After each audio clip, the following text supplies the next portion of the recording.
Herzlich willkommen zurück, liebe Atlanta Falcons Germany Community da draußen und alle anderen NFL-Fans, die sich heute zu unserer Premiere dazuschalten werden.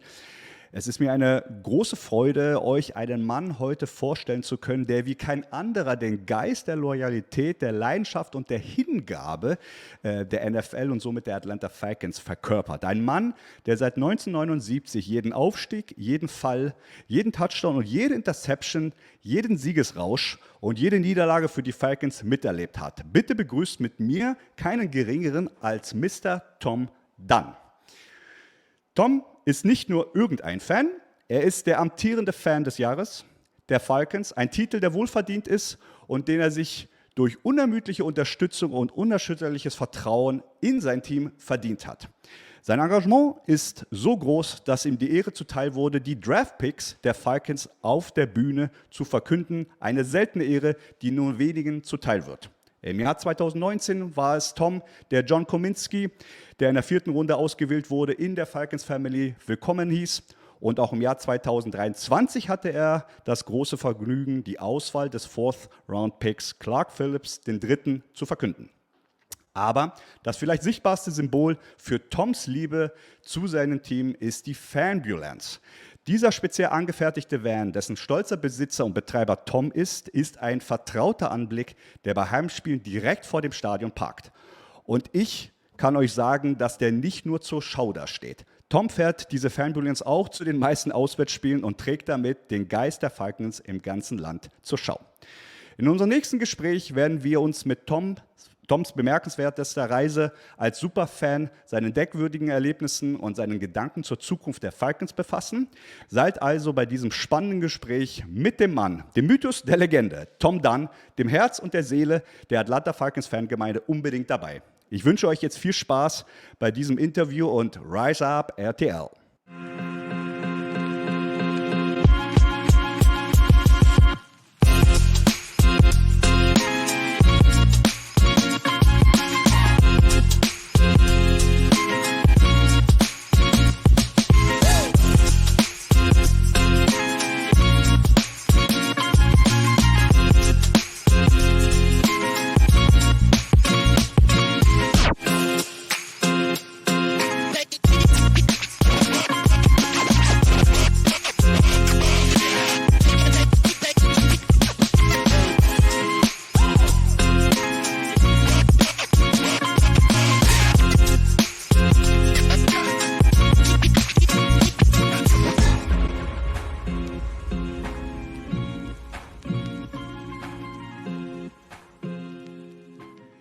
Hello everyone in the Atlanta Falcons community here in Germany and all over the world. I'm very happy and thrilled to have you here today. Mr. Superfan, I have to tell it like this, Tom Dunn. I'm thrilled to be with you and look forward to a great conversation. A great conversation. I hope this interview will bring us a lot of stories, experiences, and all the history of you and of course of the Atlanta Falcons. We met us on Twitter, and we had a chat about your Fanbulance. I told this in the intro, and it was really funny because I checked some photos for something else. And I find an old picture, not old, but a picture from last year. I went to the bands, and it was this one here. And I see, wait, this was the Fanbulance. I mean, and I sent it to you, and I said, hey, who are you? What's this nice van? And this was the beginning of a great chat. And then I was, how we can say, in the mood to ask you, can we do an interview for this story of you, of the Fanbulance, of this 45 season ticket holder Tom Dunn, and the time before this. So, I would like to start with you this conversation. I heard you have a lot of time. Yes. So let us take the time. I'm really happy that you're taking your lifetime and chatting with us. And I'm very confident that all the people outside there in our community, maybe also in the community of the Falcons in the States and wherever in the world, are also happy to hear some new insights, information, experiences, history, whatever. So, can you tell us how your love for the Falcons began and what led you become a season ticket holder in 1979? The story or your history starts a little bit earlier, in 1969, isn't it?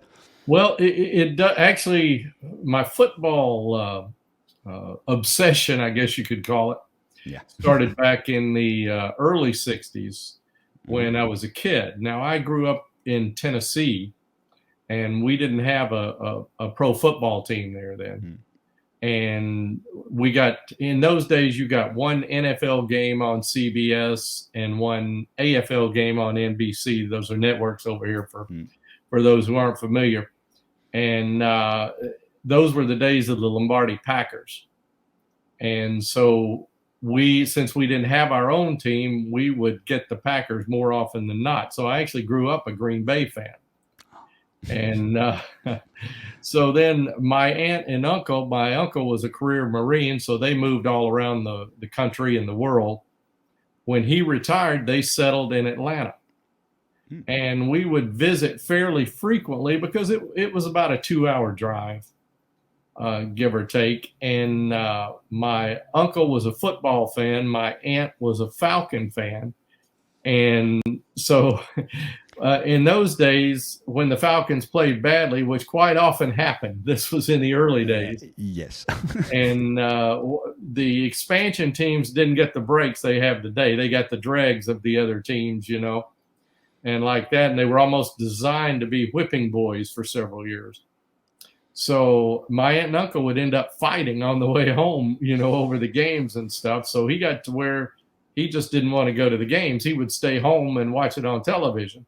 So when we visited frequently, I would go with my aunt to the football games because she knew I loved football and all that.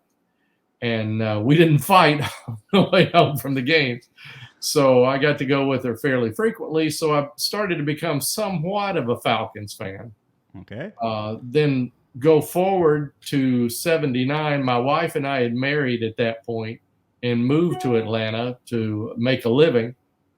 And so we bought Falcons season tickets. And we've had them since, and we started out with just 2 and then added more as our children came along. And now the children have grown and gone their separate ways and live in different places and all like that. So now we're back down to just 2 tickets, the wife and I. And we've moved to Orlando, Florida now to be near most of our grandchildren. We still have one, the baby grandchild is in Atlanta. The others are all in Florida. So we came down here and we're daycare for the grandchildren while their parents work and like that. So we drive the Fanbulance. We drive to the games because, before 9/11, you could fly quickly and fairly cheaply to the games. But now if you count the time we walk out of the door here till we walk in the door in Atlanta, it's actually faster to drive than it is to fly. Okay. And so the original Fanbulance, which you can see on the website and all, it had gotten a little long in the tooth, such that I didn't really trust it for that drive regularly and like that. So we bought the new van and converted it. So it functions double duty, though. It serves game day, and then it also serves for hauling around, haul all the grandchildren and children and everything in it. So perfect. That's where that came from. Very nice. We will have a little bit later the Fanbulance itself, so we will show this up. Just a short question. You said you love football so much. Did you play yourself football? Yes. Yes. Yes, I played 3 through high school, a little bit of college ball, and then left. It wasn't going. You get to college and it's not fun anymore. It's a business. It's a business. Okay. So I decided I'd had enough at that point, and left to pursue other things, other avenues, but I still love the game. Which position? Quarterback. Quarterback. And in those days, you went both ways. So I played safety on defense and quarterback on offense. I saw your jersey, the 22, and I was not sure. Is it the Fan of the Year jersey 22? The one with 22 is the Fan of the Year jersey, 22 being the year. Yes, but you're wearing in 2019 on the stage the 22 Keanu Neal jersey. Keanu Neal. Yeah, and that my grandmother was a Neal. That was her maiden name was Neal. Okay. So I naturally took an affection toward him anyway. Plus, I enjoyed watching him play. Great player. Unfortunately, he was hurt a lot. But when he played, he was really great. And so that's how that jersey came to be. Very good. In the community, it's well known that I also played, and I also played safety, just one way, no quarterback.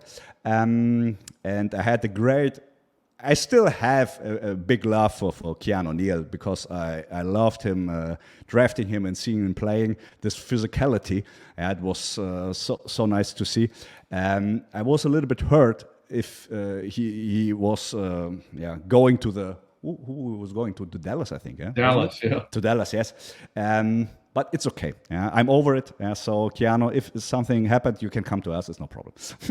So this, that's the thing that we found over the years, because we've been blessed over the years to get to know several of the players and their families and stuff, and that's the unfortunate side of the NFL is it's a business, and players move on and all like that, and you hate to see them playing for the enemy. But you just have to let it go sometimes, and then it's funny, and especially now that I'm quite a bit older now and the players, they seem like kids to me now, and that's no disrespect. It's they do, but we stay friends with a lot of the families, the moms and dads and things like that, and you hate to lose that where you see them every week kind of thing, but that's just a part of the game now. It's part of the game. The next question is maybe fits well now. How have the Falcons changed in your eyes since 1979? Which players you have seen over the years have impressed you the most, and why? So maybe you can tell us something about this, even with the background that they're coming all this way. Yeah, well, of course, when we first started out, you could count on most of the players staying there for a long time. And these days, if you keep a player more than 5 years, that's unusual. Now you'll have a few, but in those days, they pretty much all stayed with you for a long time. When we first started as season ticket holders, Steve Bartkowski, of course, was the quarterback, and he was here for a long time.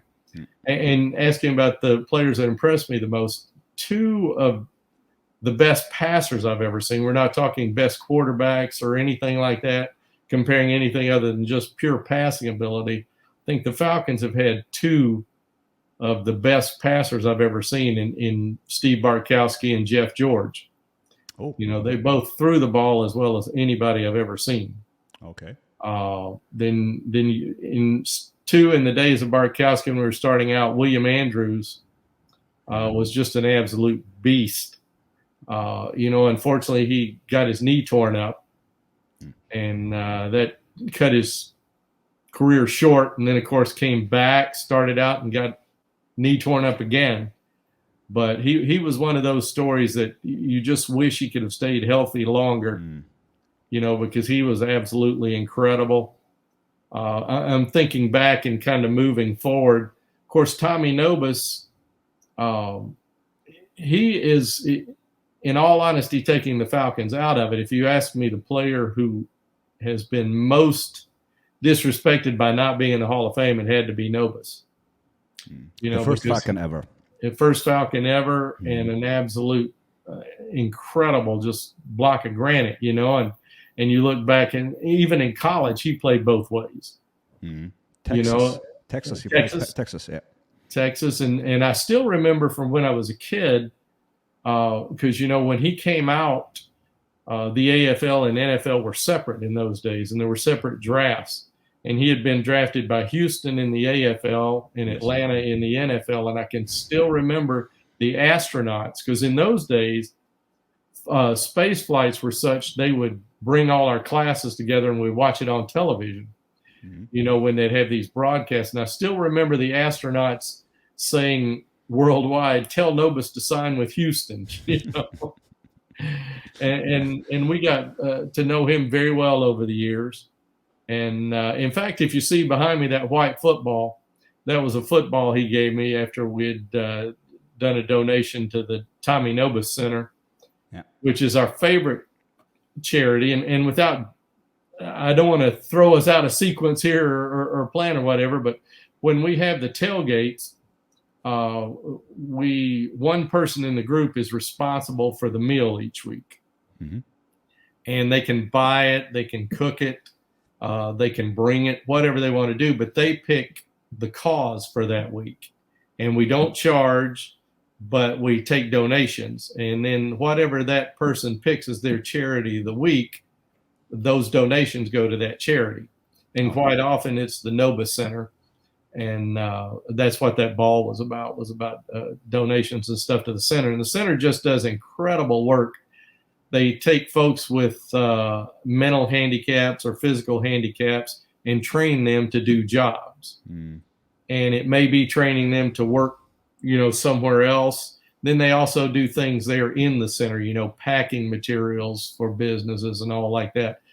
And it's just absolutely incredible to see the work they do with folks, because I've always felt any kind of help is great, but if you train a person to do a job and work for themselves, you not only give them a livelihood, you give them a pride and a purpose, you know, and so they are probably my favorite charity of all, you know, but yeah, Nobis, he was absolute beast on a horrible team, you know, and it's just the way it was. It's a fact, but he really stood out, and he should be in the Hall of Fame. And I mean, just is it hurting you a lot that someone of the Falcons, and I mean Mr. Falcon itself, is not in the Hall of Fame? Is it you hurting a lot as a fan? It does, because I see players in there who don't have anywhere near the career Tommy had or credentials or whatever.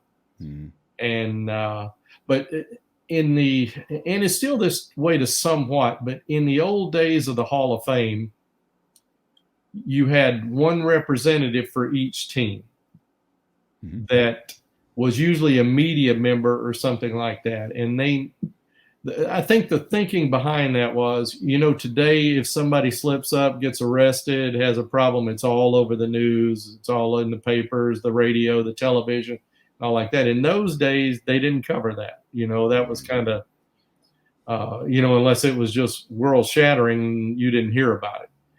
And I think that was the thinking in those days, was that representative from that city would know these little things and know the character of the individual and all that. So if that person voted no, then it didn't even come before the other voters. And I don't want to name names, but the representative from the Falcons those days did not particularly care for Tommy. We're talking about when he first retired and all that. And Tommy came from Texas, and he had that Texas demeanor that he wasn't going to dance around it. He was going to tell you what he thought. And like and I think his that, hits. Yeah, I think that kind of hurt him with the voter. I say the voter at that point. So he never got through to the vote of the membership until after he fell in the senior category. And then they only take 1 or 2 a year at most. And so it's a numbers game right now. Yeah, it's anonymous. But certainly there are lesser deserving players in the Hall of Fame for sure.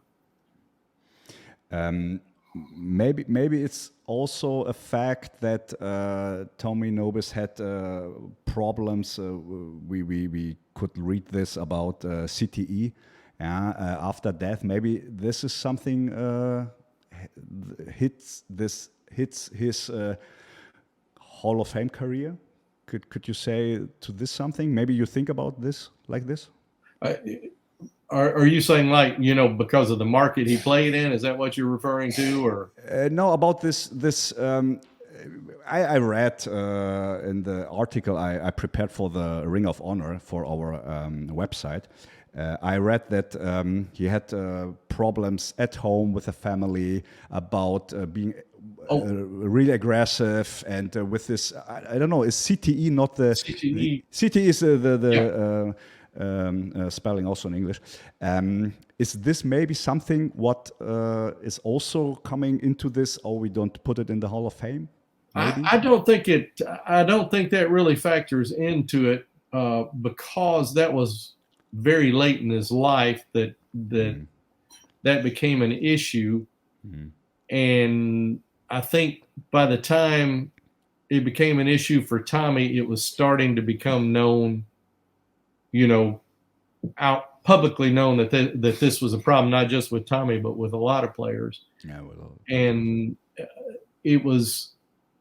Now the first signs we saw of it were with his wife, who's just an absolute sweetheart, and thankfully still with us. Was like, I remember when we donated the original Fanbulance to the Nobis Center for them to auction off, and his wife saying on the way over that she had to tell him 3 times where they were going, just on the drive over. And but when we were there and whenever we were around him, he seemed to know and all what was going on. But yeah, I don't think that affects him getting into the Hall of Fame, because there are some players in there, who have been diagnosed with it.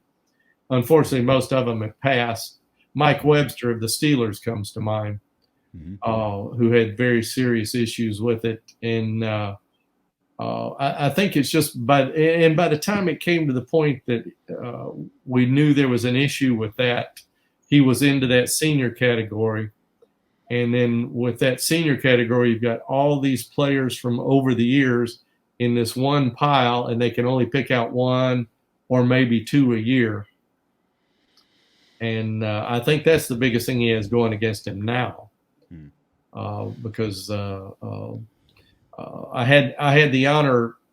Gosh, this has been several years ago, probably 7 or 8 years ago. I had the honor of preparing a presentation to him for the Hall of Fame committee, and I didn't present it in person because they meet in private, and all like that. But I was honored to prepare the presentation for that, and I got a lot of good feedback from it. But as I say, and as they said too, it's just a numbers game at this point, and getting the vote right at this point. And of course, we were all hopeful we'd get it done before he passed, but that didn't happen, unfortunately. So we'd like to see it happen while Lynn, his wife, is still with us too. And you have still contact with his wife?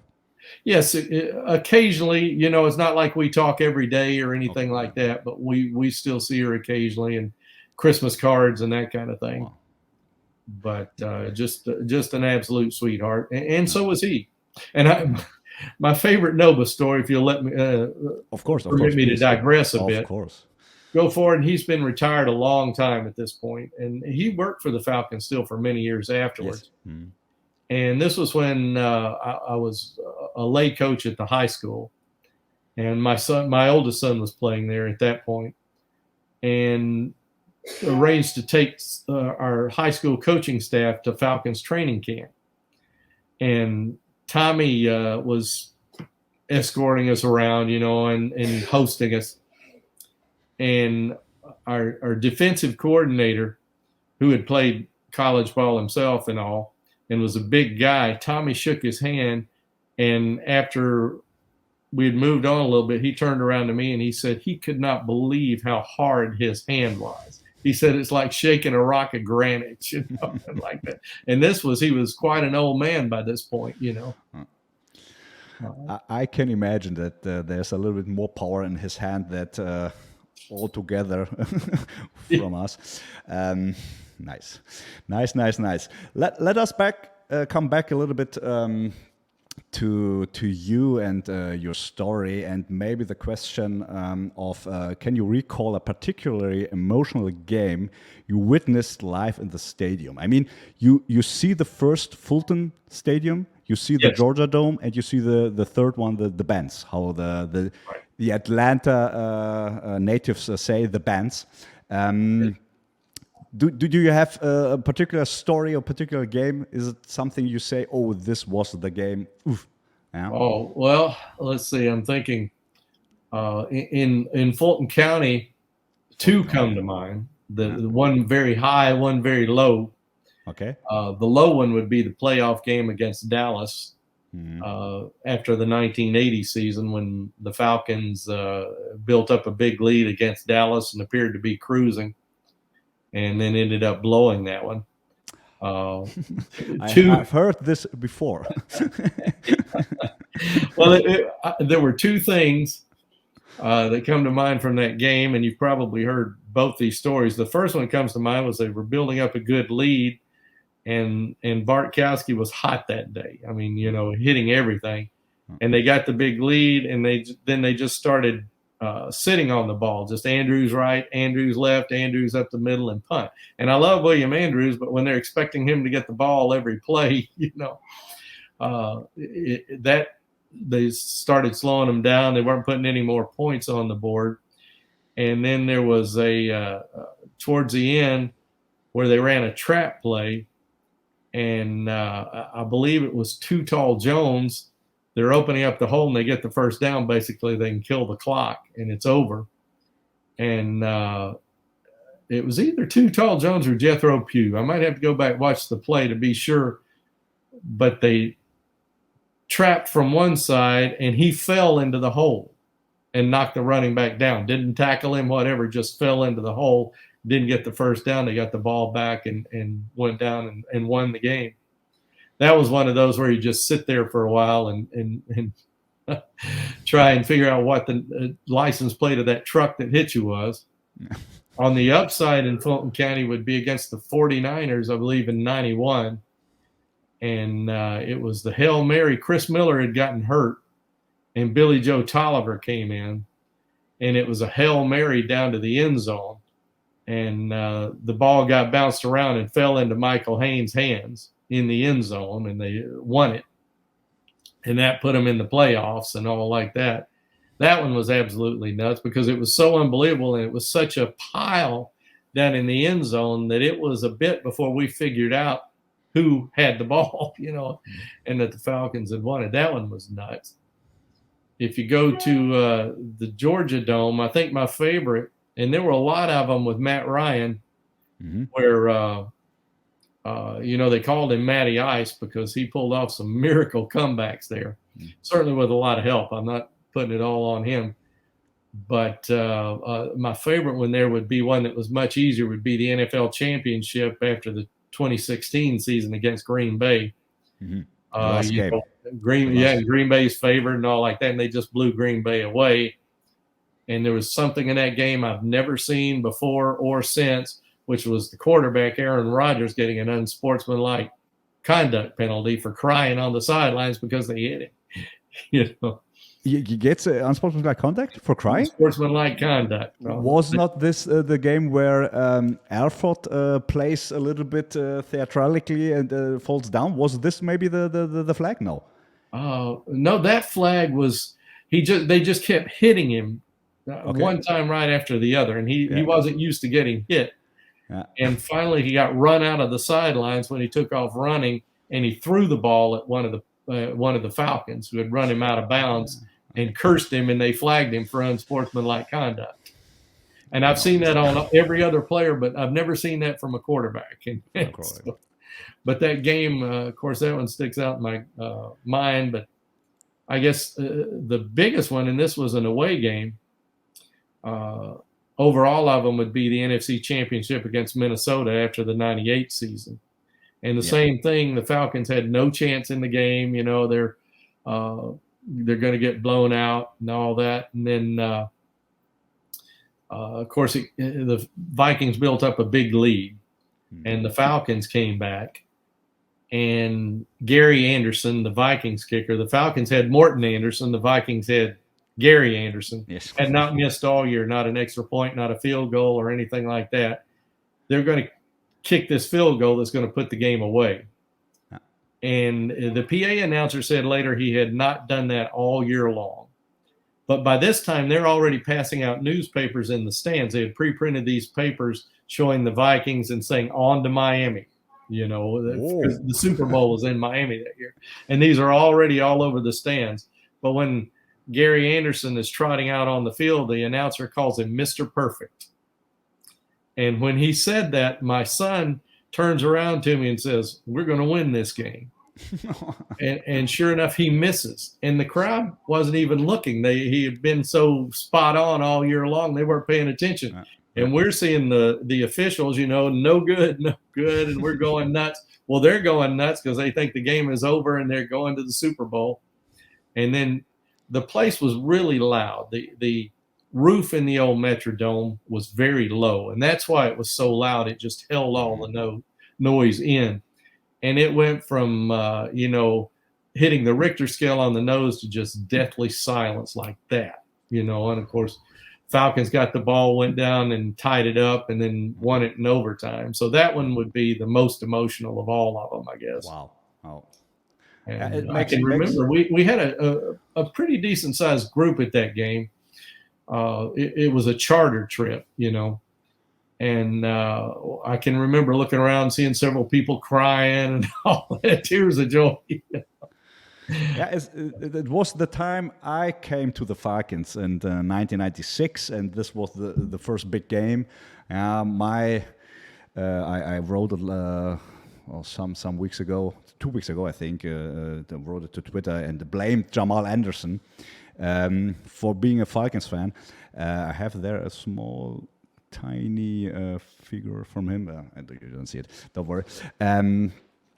This was the first big game I saw from the Falcons. Unfortunately, we lost then the Super Bowl, but I think it was okay to lose against this Broncos, John Elway, Terrell Davis, Shannon Sharp offense. I think it's okay. From my point of view then, a short-time fan, it was like, okay, they were better, of course. I think we have another Super Bowl trip where it was kind of a little bit different. Yeah. But the first, I think, was okay to lose. I mean, okay, to put it like this. Or how you felt about this Super Bowl? Well, it was a hard one because you kind of knew the morning of, because, you know, the story was breaking on the news the next morning about what had happened the night before with Eugene Robinson being arrested and all that the night before the game. And I can remember coming out of the room because we were sharing a hotel suite with my aunt and uncle, the same ones that are responsible probably for me being a Falcon fan. And my uncle got up very early. That's another habit he kept from the Marines. He was up at the crack of dawn, and I came out of our room to go to the restroom, and he was sitting at the table, and he's telling me, Eugene Robinson got arrested last night. And I'm like, you know, you're just, you know, kidding me, teasing me. Yes, yeah. And so I went on to the restroom, came back, and he's holding up the paper with the headline, and you kind of knew then, you know, it just wasn't meant to be. But I think that factored into it. But it is hard the first time. You'll see very rarely does a team win the first trip because, you know, it is a whole new experience. You know, it's mind blowing how big it's become. You know, and I do think a lot of the players, especially young ones, are very affected by that. And so I figure that first trip, it plays into it a lot. There's a lot to be said for the experience, not just of playing the game, but having been through the whole circus around it, for lack of a better term. But, you know, we could forgive that. And, of course, you think, well, we'll be back. And of course, it's hard to get back. And it was a while. And then, of course, you go to the one in Houston a few years ago.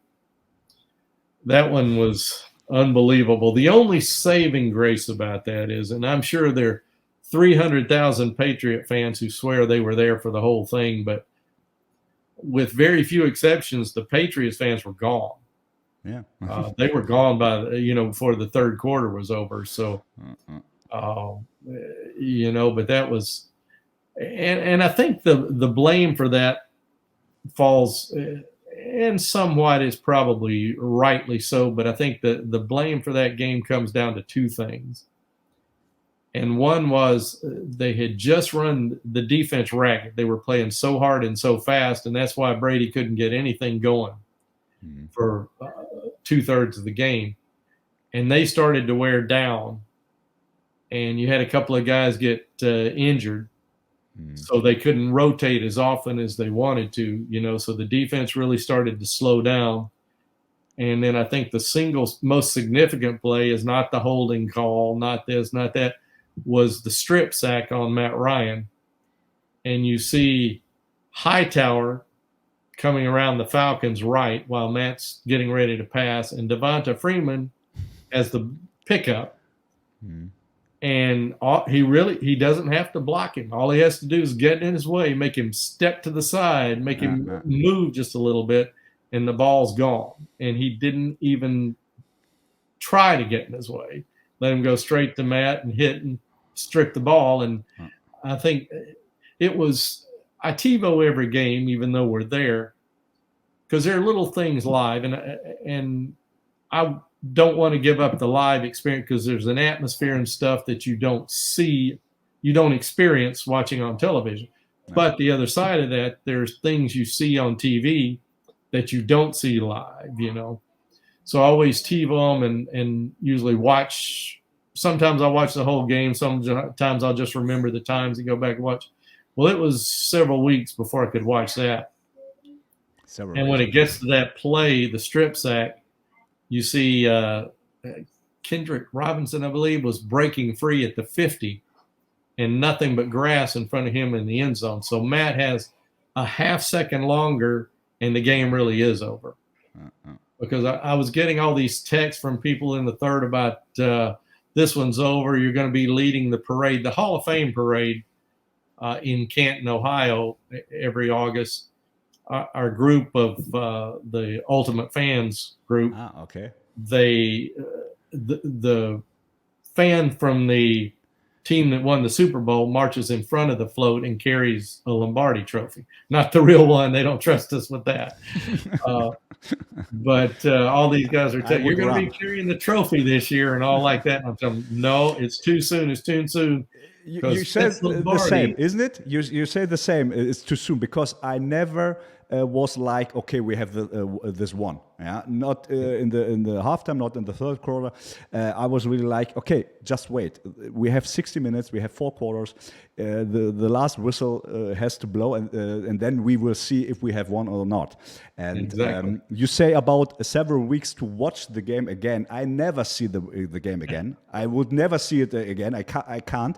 And I was really the first time in my life as a sports fan to be this one day after, like, I wouldn't say killed, but it's like was like demoralized, depressive. It was like the Monday after this was a really bad day for me.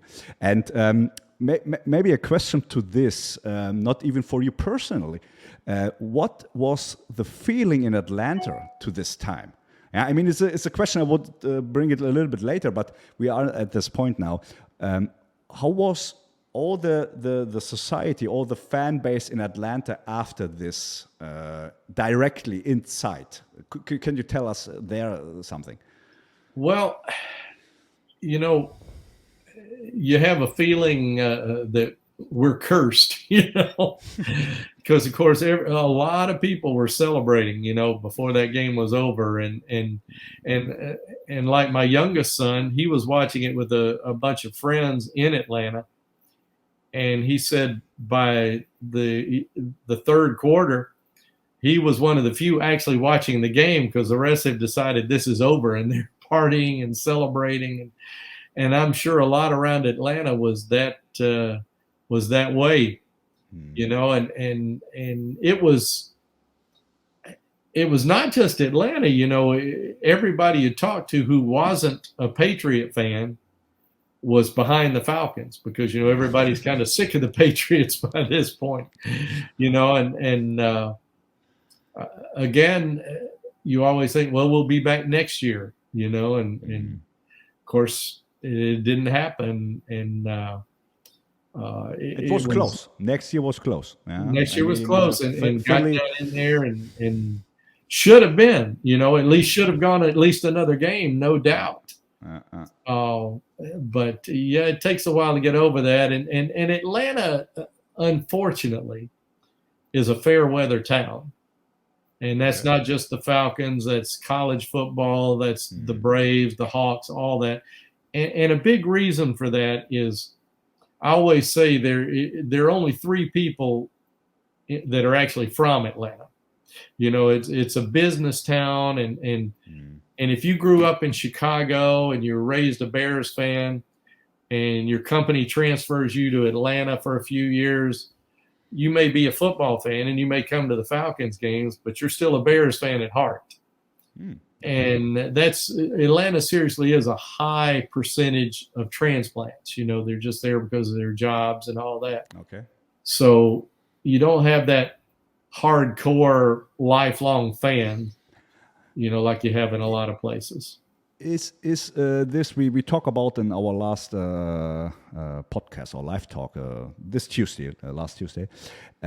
Is this the reason, or one of the reasons, why the bands feels like empty when you watch the games? I mean, they said they sell out the games, and I was there for 2 years, in 19 and 22, and 4 games in total.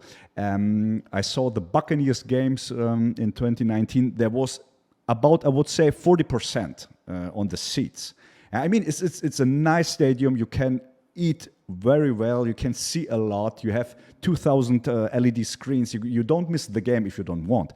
But is this a reason, what you tell us right now, that maybe they are not so into it, or I not think so on the seats and supporting the team, maybe? I think that plays into it. That definitely plays into it. And the nature of the stadium is that there, in my opinion, too many other things to distract you from the game. And especially if you see it on TV and they swing along the lower levels, it looks like it's empty, because you don't see all the people down on the patios and the bars and stuff, you know, where they can kind of pile together and watch the field and kind of figure out what's going on. And it depends too on how the Falcons are playing overall. In other words, if they're still in the hunt, there'll be a lot more focus on the game. If they're not doing well, then you're not going to have the big crew of people there, you know, watching the game. But I do think you're right in that not a lot of lifelong Falcons fans there. And then just so many other distractions in the stadium, so many other things to do while the game is going on. And I think that is somewhat of a mistake in the design of the place. Okay. Interesting. I mean, maybe it depends also on the opponent, because I had the Buccaneers game. It feels like empty. And on Thanksgiving, the 3 times or 4 times kickoff, onside kick from Crew, against the Saints, the bench was full, and all the fans were cheering and screaming. And I told the community here, if you want to see a game in the bands, go to the Saints game, because there is this crowd, and it was so much fun to see it. I mean, I think it's maybe depends on the opponent as well. Oh yeah, absolutely, absolutely it does, and you can see that like I met a man, I don't know him very well, but I've met him. We've talked a few times. He picks one game each year that he sells his tickets to. And he says, like, Dallas is always his favorite because he said he can make enough off Dallas tickets to pay for all the rest of his season, you know. And you do see that, particularly Dallas. Green Bay is another one that you have fans. Pittsburgh, you know, a few teams like that will pack it out. In the Saints game, you know, and this goes back, a friend of mine who's from New Orleans, and he asked me, he's quite a bit younger, and he asked me, how did this rivalry get so nasty? And it was because, you know, the Saints only came 1 year after the Falcons into the league. Yeah. And they were a victim of that same type thing with expansion teams. You were designed to fail for quite a few years. And both teams were so awful for so many years that when they played each other, it was a fairly even match. And that was like, this is our Super Bowl. You know? Nice. So if you won that game, that was bragging rights, you know, and that has never quieted down over the years. It stays that way. And it's a part of it, it's a drivable distance. So if somebody can't afford to fly, they can load up the car and drive up, you know. Okay. A lot How of long that. you drive? How long you drive to New Orleans? It's about 6.5 to 7 hour drive from here to Atlanta. Now that's assuming, you know, a couple of bathroom stops, maybe a fuel stop, and if you eat, just grabbing it in the car and eating it on the way. You know, if you decide you want to sit down dinner or something, then you're going to start stretching it out. But the same token, by flying, you know, they want you to be at the airport 2 hours before the flight now. So driving to the airport and then a couple hours before, assuming it goes on time, takes off on time, which is never a safe bet these days. Then you get there, you got to get your luggage, you got to get your vehicle and all like that. So it's just as faster to drive. So, the Falcon Stadium, and they work on it. What I would like to see the Falcons, and I don't know exactly how you get there, but to get more of a college atmosphere in there, because I've been there for college games and that kind of thing and seen a lot. But when you get college games, the vast majority of the people are hardcore for their team. Mm-hmm. You know, somebody, again, this same guy that's from Chicago, he's probably not going to come and cheer for Georgia Tech or something, you know. But in the Southeast, you know, they say football is a religion, you know. Mm-hmm. And the Southeast is sort of a hotbed of college football. So whoever they have in there, it's usually packed out and rocking. But you know, then you got everybody loyal to the teams and watching the game. And pro football, like I say, sometimes it gets away from the game and gets in all this other stuff going around, you know. But yeah,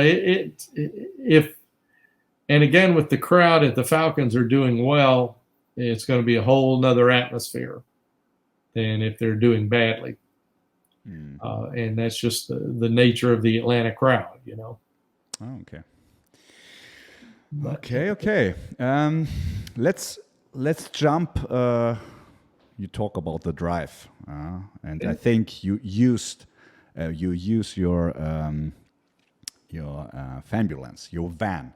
Let's talk about a little bit of this, because I think I saw your van as well in 2019. Okay. And I think I made also a picture. I didn't find it right now, but I'm very sure because I saw this big Falcons logo on the van and said, "Oh wow, this is very nice." And I find something I didn't realize it before, and I will bring you now here, and hopefully everyone can see it. When you see in the top, and maybe put it here with a mouse, you have also the eyes of the falcon, put it over the window. Yeah, and this looks really, really awesome. I mean, this is designed by who? Who That designed was this? I have to say this. The idea was mine, but my oldest son designed it and made it work. Yeah, very good. And my oldest son designed the big bird on the side. And of course, he didn't design the bird itself, but the fit and how to place it on there and all that. And he made that work on the front for me. And I always, when people ask about it, I try to show them that too, because so a lot of people like yourself, they never see that, if it's parked or like that. But now the logo, my youngest son designed. He's the one that came up with the name Fanbulance. But we, on the original Fanbulance, which started life as an actual ambulance, and retired, and I bought it and we worked it over. We had players on the side. Maybe we see it here in the second picture, isn't it? Yep, that's it. This is the over there to the one. right. And there, that's Vic and Steve Bartkowski on that. Yes. And that was a perfect example of why we decided not to go that route, because what we tried to do with that one was have on each side one current player and one of the greats on there. Here, Vic was current then, and Bartkowski was, the great from the past we had on there. And of course, we know what happened with Vic. And so we wanted to make a change. At that point, he hadn't even had his trial or anything. So I'm a firm believer in you're innocent until proven guilty. But, a lot of animal groups and things were very upset about that. And I was really concerned about the vehicle being vandalized, when we weren't right there with it. So we, had to make an emergency change on the players then. And we redid the graphics a couple of times, but like Tommy Nobis was always on there, and Jesse Tuggle and Bartkowski, but the fourth player kind of rotated. And but because of, like something like that happening and needing to change it quickly and all that, we decided with the new one to go a different route and just go more Falcons design. So we wouldn't be in a situation where, we got to change the graphics right in the middle of the season. And it was kind of fun, because what happened was to do that, my son just started looking through the players and carefully looking at them both from memory and from photos to find a player who had roughly the same skin tone and like that, and how the arms could be positioned. So we just ended up just changing the jersey and the face mask on the logo and made it Algie Crumpler, who was my personal favorite at the time, was Algie Crumpler.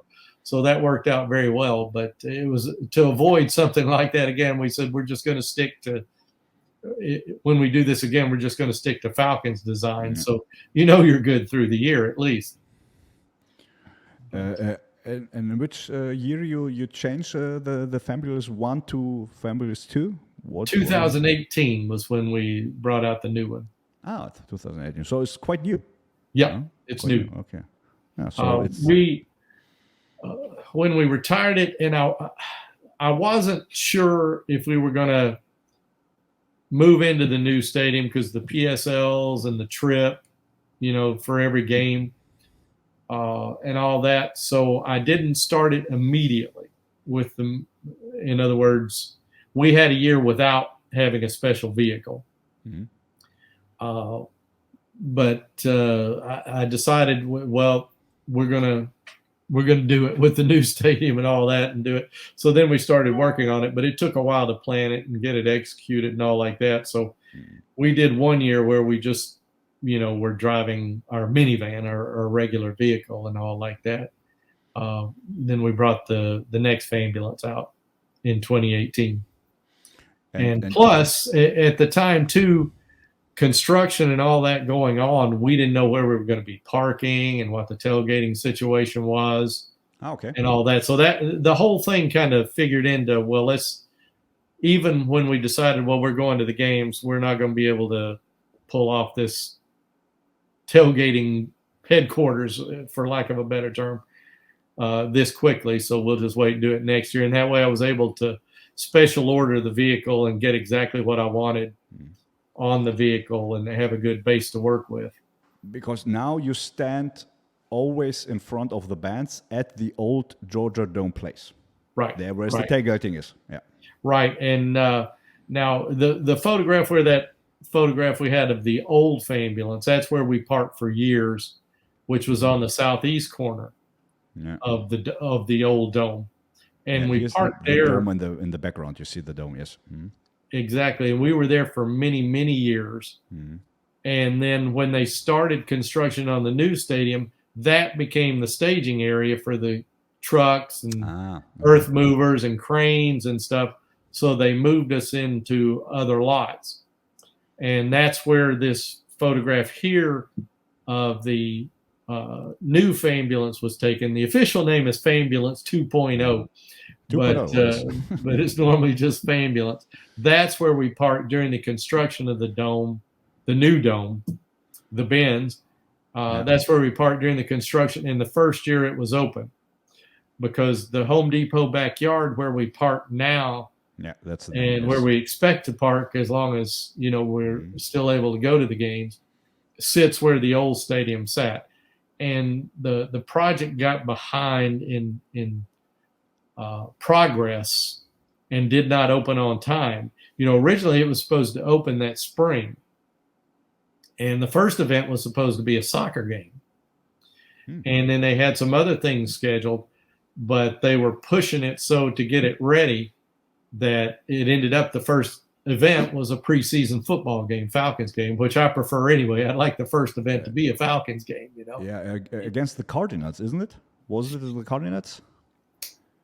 I'm trying to remember. For some reason, I remember the first preseason game in the old Georgia Dome. Okay. But I would be afraid to say,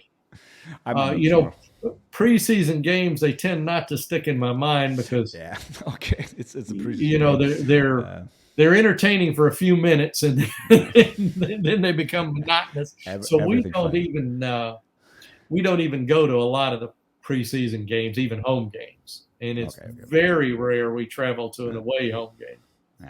An away preseason game, I should say. But I do remember that was for one of the reasons why the I at the top of the stadium didn't open for the first several games. You call it the I? Is it the I? It calls it the eye. To me, it looks like the eye of a camera lens. Of course. Yeah.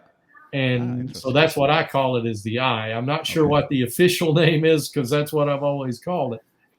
But the contractor, he had said, because people were, teasing him about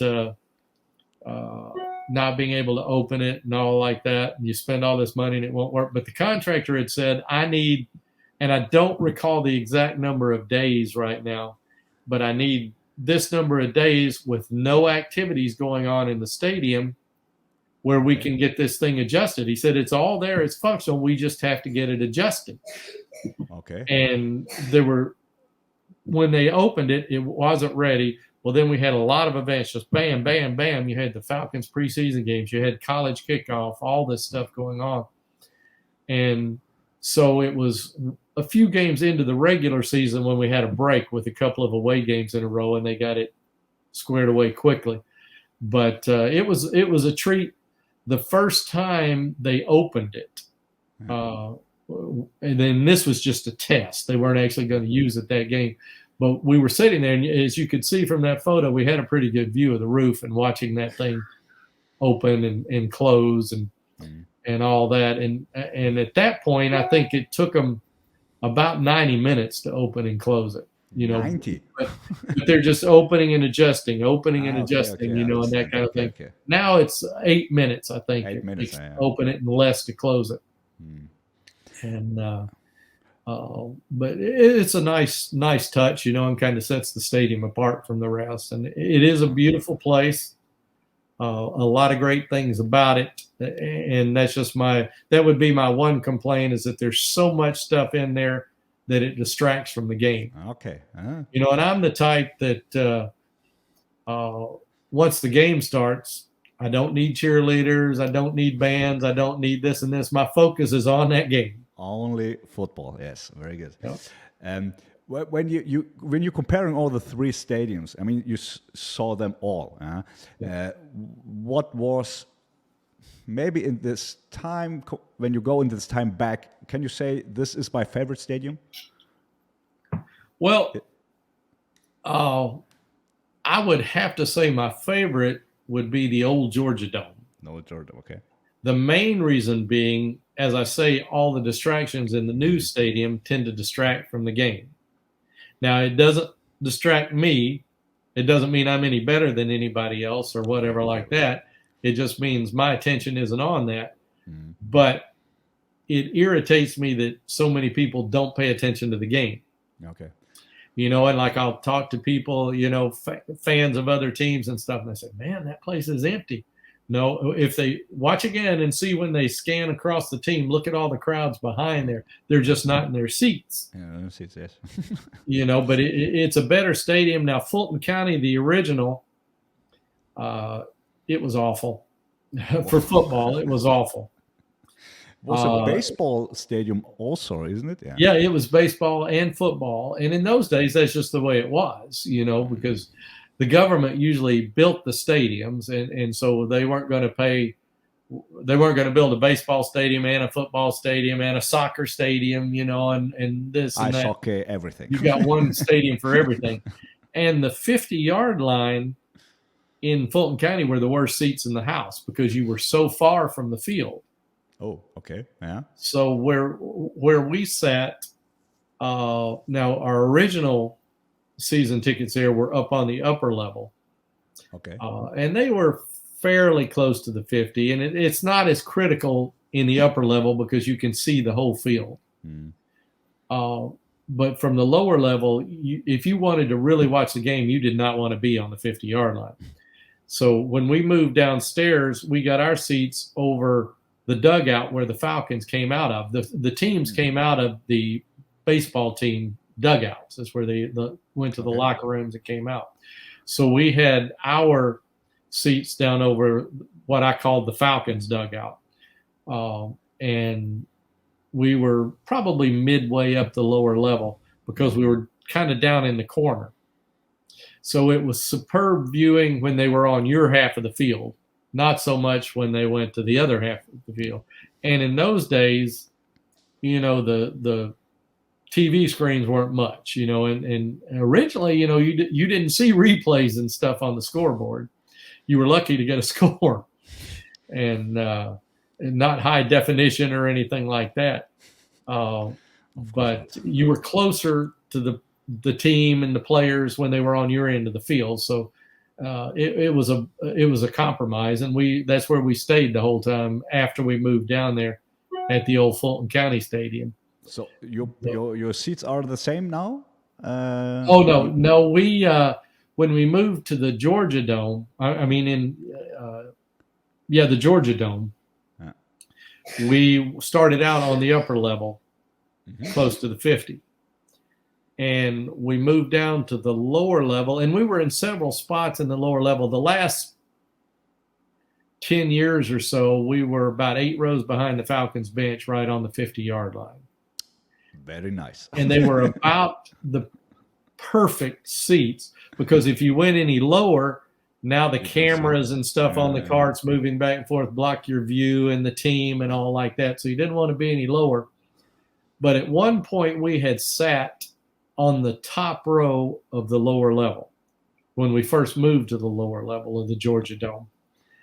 And looking back when we were trying to decide where we were going to sit in the new stadium, I remember those being my favorites of any seats I'd ever had, because in the Georgia Dome, there were no barriers or rails or anything behind you. So the only reason I'm going to get up during the game is if I have to make an emergency bathroom run. Okay.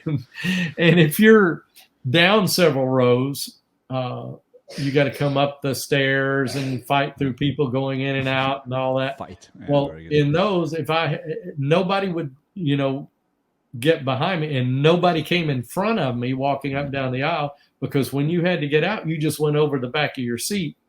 You go straight to the restroom, straight back to your seat. Perfect. And if you timed it right, you wouldn't miss anything. If your timing was poor, you might miss a play or something, but that was about it. Professional. I see. Tom is professional. Exactly. So when we were selecting seats in the new stadium, that's what I asked for, was back row of the lower level. And originally they had offered us front row of the upper level, because view was thing for me and all, but my wife didn't want to do that because she'd gotten spoiled by being on the lower level, and she didn't want to go up that far, and she enjoys the game, but she's not as hardcore as I am, so seeing the whole field is not as important to her as it is to me. But the upper level does give you the best view, of all the action. But the lower level in the new stadium, they have a lot of handicap seating and stuff behind the seats. So it's not as convenient as the old dome, but it's still, and it gives me a good view. I'm high enough that I can see the whole field, because even when we were down behind the Falcons bench, it was great if they were, right in here. But if they get out to the ends or whatever, it's kind of tough to see. Well, the upper row of the lower level affords you a good view of the entire field. So that's why I like that. That's real nice. Give me just maybe one sentence, or maybe you can tell us, how was the first time you went into the bands and the new bands with the big screen, 10K, round circle display, the roof, everything? How was it? Well, the first time, I'm as guilty as anybody else of mainly looking at the building and all like that, which was why I went to both preseason games the first year. Because normally what we do for preseason games is our seatmate that sits with us, she's part of our group, has been forever. She has two and we have two together. Well, one of the preseason games, I give her our tickets, and one of the other preseason games, she gives us her tickets. We do that. But the first year we all went to both of them, because I knew the building was going to be a new experience, and learning this and figuring out where everything is and just seeing all the new stuff. You're like a kid in a candy store, going through there, concentrating on it. But it is impressive. It's a beautiful building. I think now, I have not been in the new Las Vegas stadium. God willing, we'll be there next year because the Falcons play there next year. But other than the Las Vegas, you mean Super Bowl? No, the Falcons actually play the Raiders here next year. No, I mean the Super Bowl. We play in Las Vegas. You're talking Super Bowl. What calendar year? I'm talking next season. Yeah, well, hopefully we'll be there sooner than expected and be there this year. Easy. Arthur Smith said it. Drake London said it. We play for 21 games. It's easy. Exactly. So I don't know what we're missing now. Yeah. Okay, sorry. Yeah, it's see, I'm already on this year. Last year's gone, and I'm on this year, and then next year is 24. But yeah, it'd be nice to be back this year too. And I do feel good about the team this year, but I've been in all of them, the new one in Los Angeles and Dallas and all that. And I would take the Benz over any of them at this point. Okay. Now it's kind of an arms race, as they build these new stadiums, everybody tries to top the last one. But I still think overall this one is the best, and good to hear. Los Angeles, it's a beautiful facility, but it's tough to navigate, the way things are designed and the way the ceiling is. At times you're blinded by the light, the sunlight and all that kind of thing. Again, it's a beautiful facility. It's way better than stadiums of old and a lot of the newer ones, but I'd still take the Benz over it. and Dallas. And you know, Dallas, when we went down there, the Falcons played there, I think the first year it was open. And I had wondered why they put so much into the TV screens and all that until you got down there and we did a tour of the stadium. And the lowest level of seating or suites or whatever are actually below ground level. Okay. You know, so you're actually looking up, and it's the same kind of thing where if they're right in front of it, it's great. But if they're down here, you can't see a thing. So I think that's why they invested so much into TVs down there.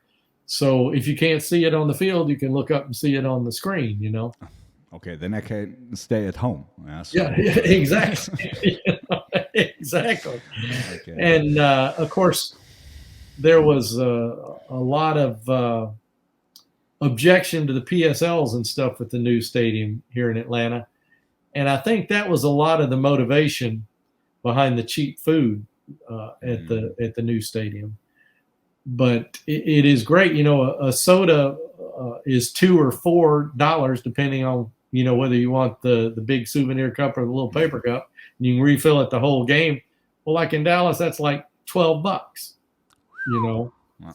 And they had I remember they had a neat popcorn bucket that had the lenticular photo of the stadium around it. And I thought, well, I'd like to have one of those.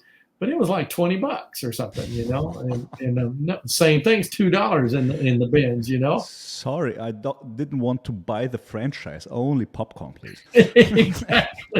Exactly. It's just absurd. And with the bins, the preseason games, we don't normally get much food because we tailgate, you know, and like that. But preseason games, we eat in there, and I can feed myself and the wife for $10, you know. It's amazing, delicious. It's amazing, delicious. I checked out about 4 restaurants, let's call it like this, and everyone was very, very nice and very good. You can go out here and you have maybe lower quality, as in the stadium. So it was really, really surprising. And I enjoyed it. So for so low dollars, so low money. So it's and it proves something I'd always believed was that if they charge more reasonable prices, they'll make more money in the long run. And they showed like the first year of the cheaper price foods per person spending went up 15%. And then the second year, they said, well, all right, this is working. Let's lower some more things and all. And it went up again. I think it was, if I recall correctly, the second year was like 20% per person spending. So if all these places would figure out if they would charge a more reasonable price, people will buy a lot more and the profit is going to get bigger. In this case, tell me, please, how you see, you personally, and maybe in the community, the owner, Arthur Blank. Yeah. How is his standing? I mean, we see him as the grandfather, the Don, the person who is a philanthrope, wins prizes for this, writes in his books how he handles his workers and his companies and everything. How is it for you inside as a fan in Atlanta? Is it the same viewing on Arthur Blank, or is there something you say, maybe you can do this better or this better? Is there something? Well, I feel strongly both ways. Although I will say this, my opinion of him is getting better and better as he goes along. Okay. Everything's gotten a lot more expensive since he got there. But as you look around the league, that's a common problem. So I'm not going to just hang that on, well, Mr. Blank is the only one raising the prices on this or that. A lot more expensive. The PSLs moving into the new stadium was something we'd never had to deal with. And PSLs, I don't know how much that happens in Europe. But, you know, the concept of that came from college ball. You know, because in college teams, some schools basketball, but all the big football schools, to be able to buy season tickets, you have to make donations to the school. That determines what level you can buy your tickets at based on how much you've donated. Okay. Well, when the Panthers owner was trying to build a stadium up there, he's the one that, well, let's kind of, pardon the language, bastardize that concept into PSLs. You're going to pay this much for the right to buy the ticket. The biggest difference being, if I donate it to the University of Tennessee, that's tax deductible. I can write that off my income taxes. If I buy my PSLs for the Falcons, that is not tax deductible. Okay, I understand. So in ticket prices now, to be fair, the first couple of years that Mr. Blank Arthur owned the team, he got a lot more people in there, because while he raised the lower level seats and stuff like that up in the end zones and stuff, he cut them to where almost anybody could afford them. If you were slinging hamburgers for a living, you could afford season tickets, and sit up there. So, it's not all been bad, but he does, he's got a more professional operation in the stadium, certainly. We were very fond of the old administration too, so I don't want to, not bad-mouthing them, but the stadium was run by the county in those days, and then it was very up and down depending on where you were. There were people there that you loved that worked there, and you couldn't wait to see. And then, but you go in the stadium now, and I rarely, if ever, have seen any of the people that work there not be very kind and helpful and pleasant and all like that. So that's one of the things I give him a lot of credit for that doesn't get much attention.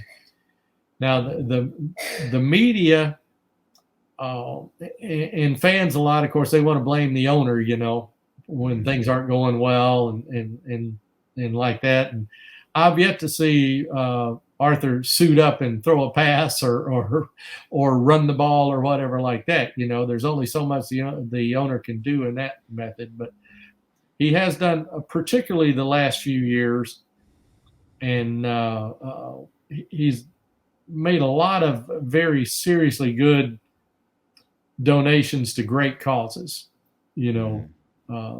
and I think a lot of it is he sees himself getting older.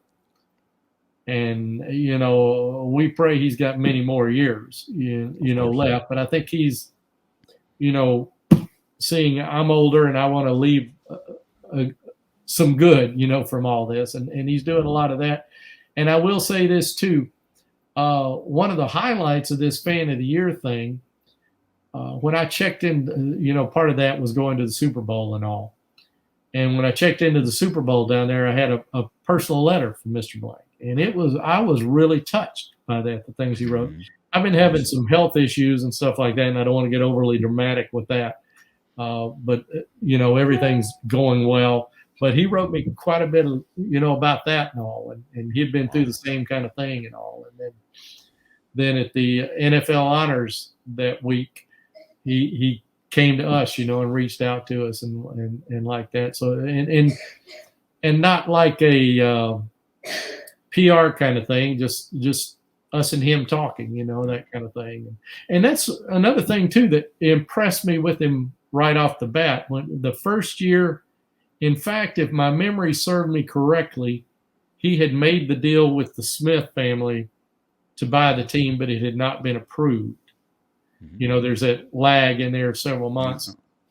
And I believe it was in that period we were in Green Bay, and he came to find my wife and I and just wanted to sit down and talk to us about what we thought was good about the old operation and what we felt like needed to be changed and that kind of thing. And was seemed to, be sincerely interested in what we thought and like that. And of course, one disadvantage he has as far as interacting with the fans and stuff is now everybody knows him, knows what he looks like and all like that. So he can't just venture out into the crowd and things like that. Like before Arthur bought the team, like Taylor Smith who ran the team after Rankin Sr. died, he would come out to the tailgate and stuff like that, and like that. But he wasn't on TV, 2 or 3 times a week. So, he could walk through the crowd and nobody know who he does. Arthur Blank can't do that because everybody knows him, whether they love him, whether they hate him, they know him, so. I think at heart he wants to win as much as anybody, and I think for him it's probably more pressing. And again, I wish him many more years, but he looks at it and he says, how many more years do I have, as opposed to, some guy that's in his 30s coming to the game, he's got time to wait. I don't, and so I think he's doing his best, and nobody's perfect, and certainly I think he'd be the first one to tell you he's made mistakes, but I do think he wants a successful team. There are some teams that, especially in the older days, that really didn't want to win because your expenses go up if you're going to the playoffs and things like that. Okay. And I don't think that's an issue with Arthur. No. I don't think the Smiths too were unfairly branded with that, but the Smiths spent a lot of money. They were one of the first teams to build a whole separate facility. The old one at Swanee. When they did that in the 70s, that was unheard of, and they were the ones that and then when they started the new one, that's the current one at Flowery Branch, they were responsible for building that. Now, Arthur has kept adding on to that, make it nicer and nicer and all like that. But I do think the Smiths were unfairly branded with not knowing what they were doing or not being willing to spend the money, which was absolutely not the case. The Smiths left a lot of money on the table to stay in Atlanta in with the thing for building the Georgia Dome, because we kind of all felt like they were headed to Jacksonville, and they left a lot of money on the table to stay in Atlanta. And I think that's when Mr. Blank too, is that he's loyal to Atlanta. So I give both owners the credit for that. So like I say, they get a lot of blame, not deservedly so, and they do make mistakes. But I think he does sincerely want the team to win as much, if not more than we do, There was, I have to ask this question because we had a lot of conversation in the time where the Falcons hunting Deshaun Watson. And how was the time for you as a fan, with all these backgrounds, with all the stories behind Deshaun Watson and what you had there with the women? I mean, we see Arthur Smith and Terry Fontenot to make it so professional and bring all the pressure on these two persons. I would say it like this. But we had, for us here in Europe, in Germany, we had the idea, or we see it like maybe it was Arthur Blank who was hunting Deshaun Watson. How was it in Atlanta in this time? For you as a fan, did you go with this idea and this, let's call it business decision to get one of the best quarterbacks? Or is it maybe, oh, please, we don't want him. He could be the best of the best, but not with this background. How was it? Well, I think it was split 50-50. Some of the fan base really split wanted 50-50? It, thought it was a good move. I did not want it. Because okay.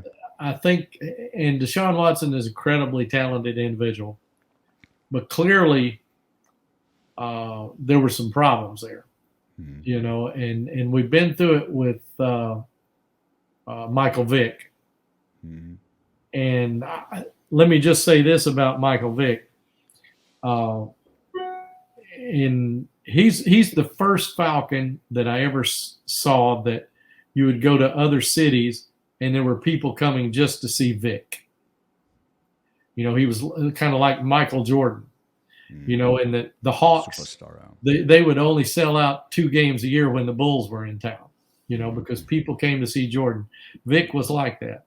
And Vic, when he was on, was the best there was in the league at the time. Now, when he was off, not so much, but he had a lot of talent.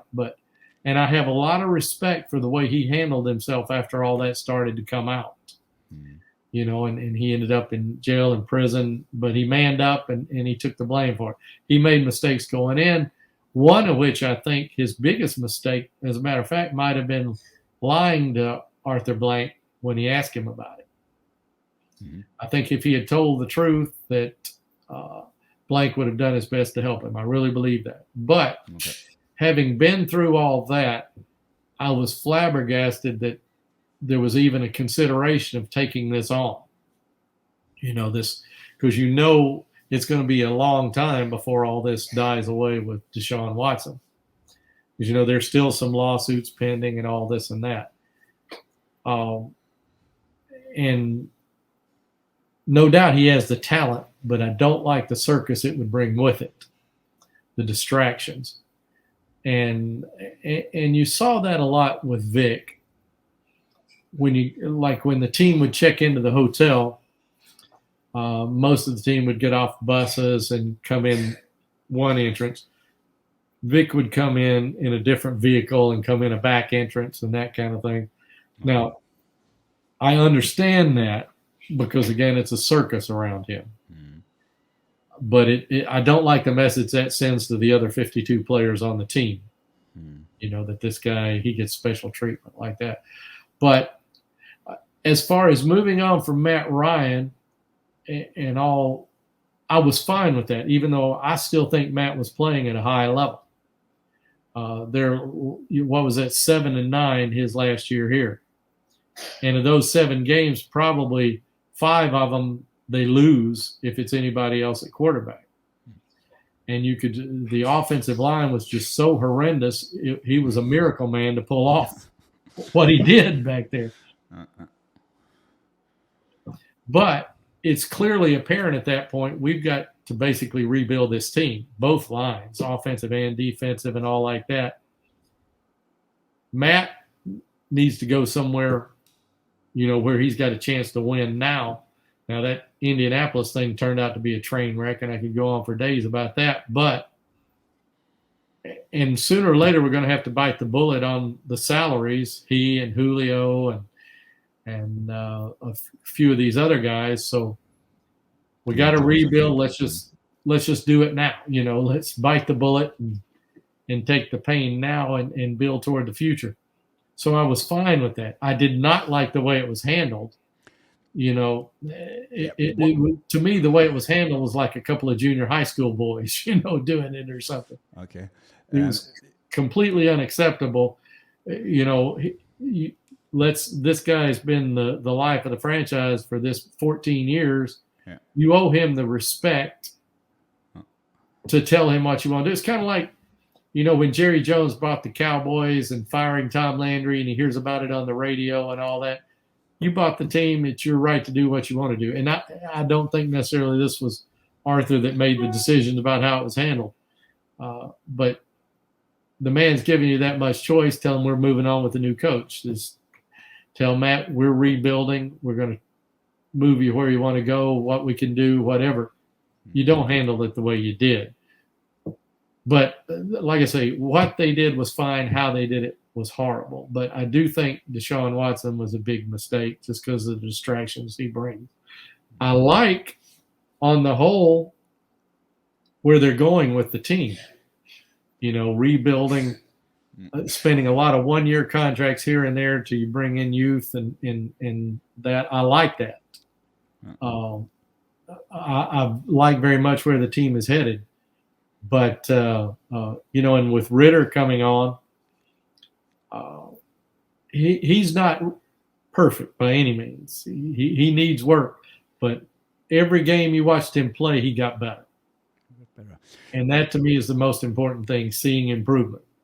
This very good. Let me please stop once again to Sure. Matt Ryan. Because all of this Deshaun Watson story and the release or the trade to the Colts with Matt Ryan. What do you think? Are you waiting for a special ceremony or a special treatment to Matt Ryan? I mean, now he's going to Fox, I think, as analyst. CBS. CBS. Sorry, CBS. No, that's okay. I'm sorry. So he's waiting with his retirement. I don't think that Matt Ryan will play again a game. I don't think so. But what do you expect also from the Falcons, from Arthur Blank, to how to handle this badly story last year? Was it last year? Yes. Are you expecting something like a one-day contract, like a special Matt Ryan day, like a ceremony, like a statue? I don't know. Do you expect something? I don't know that there'll be a statue just because, they haven't done that with anybody for the Falcons yet. And, the Ring of Honor that used to be the Ring of Honor in the stadium, and then they would have the displays outside the stadium. And like that, they've moved that inside now up on the upper level. I do believe there's no doubt that both he and Julio will be in the Ring of Honor relatively soon after they're officially retired. Julio, when he plays, he's still one of the best. Unfortunately, his body is to the point where it's like the last couple of years he was in Atlanta. He was great when he was in there, but you were lucky to have him for half the season. And I think part of that is he is a physical freak, and I think his body is on such a fine line that he probably is injured easier than you or I would be. Now we couldn't do the things he does, no, but I think we could get away with some things physically that he can't because his body is such a freak. Matt, I think, could still play. It's a question whether he wants to. That whole thing in Indianapolis last year, and it's hard to say where all that went wrong because you start with an offensive line that had been one of the best in the league, and all at once now they can't block anything.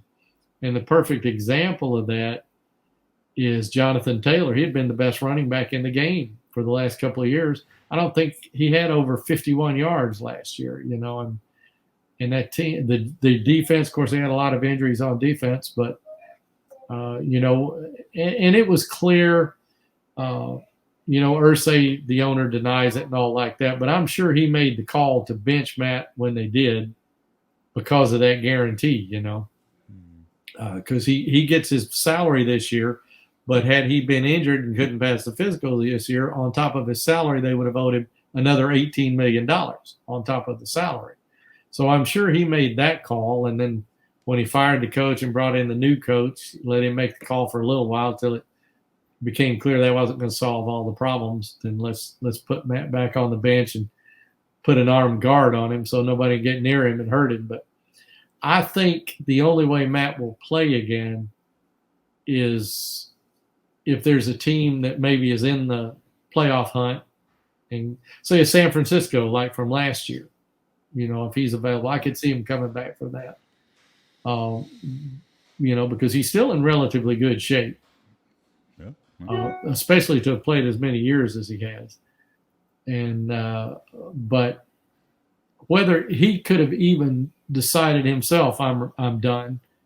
But he's not going to say that because as long as he says he wants to play, the Colts still have to pay him. And you'd have to be pretty stupid to say, no, I'm done. You keep these millions, I'm done. Yeah, of course. But I do think absolutely he and Julio both will go in the Ring of Honor within a year or two of when they're officially done. So you see them both in the bands with a ceremony or whatever? Oh, absolutely. Okay.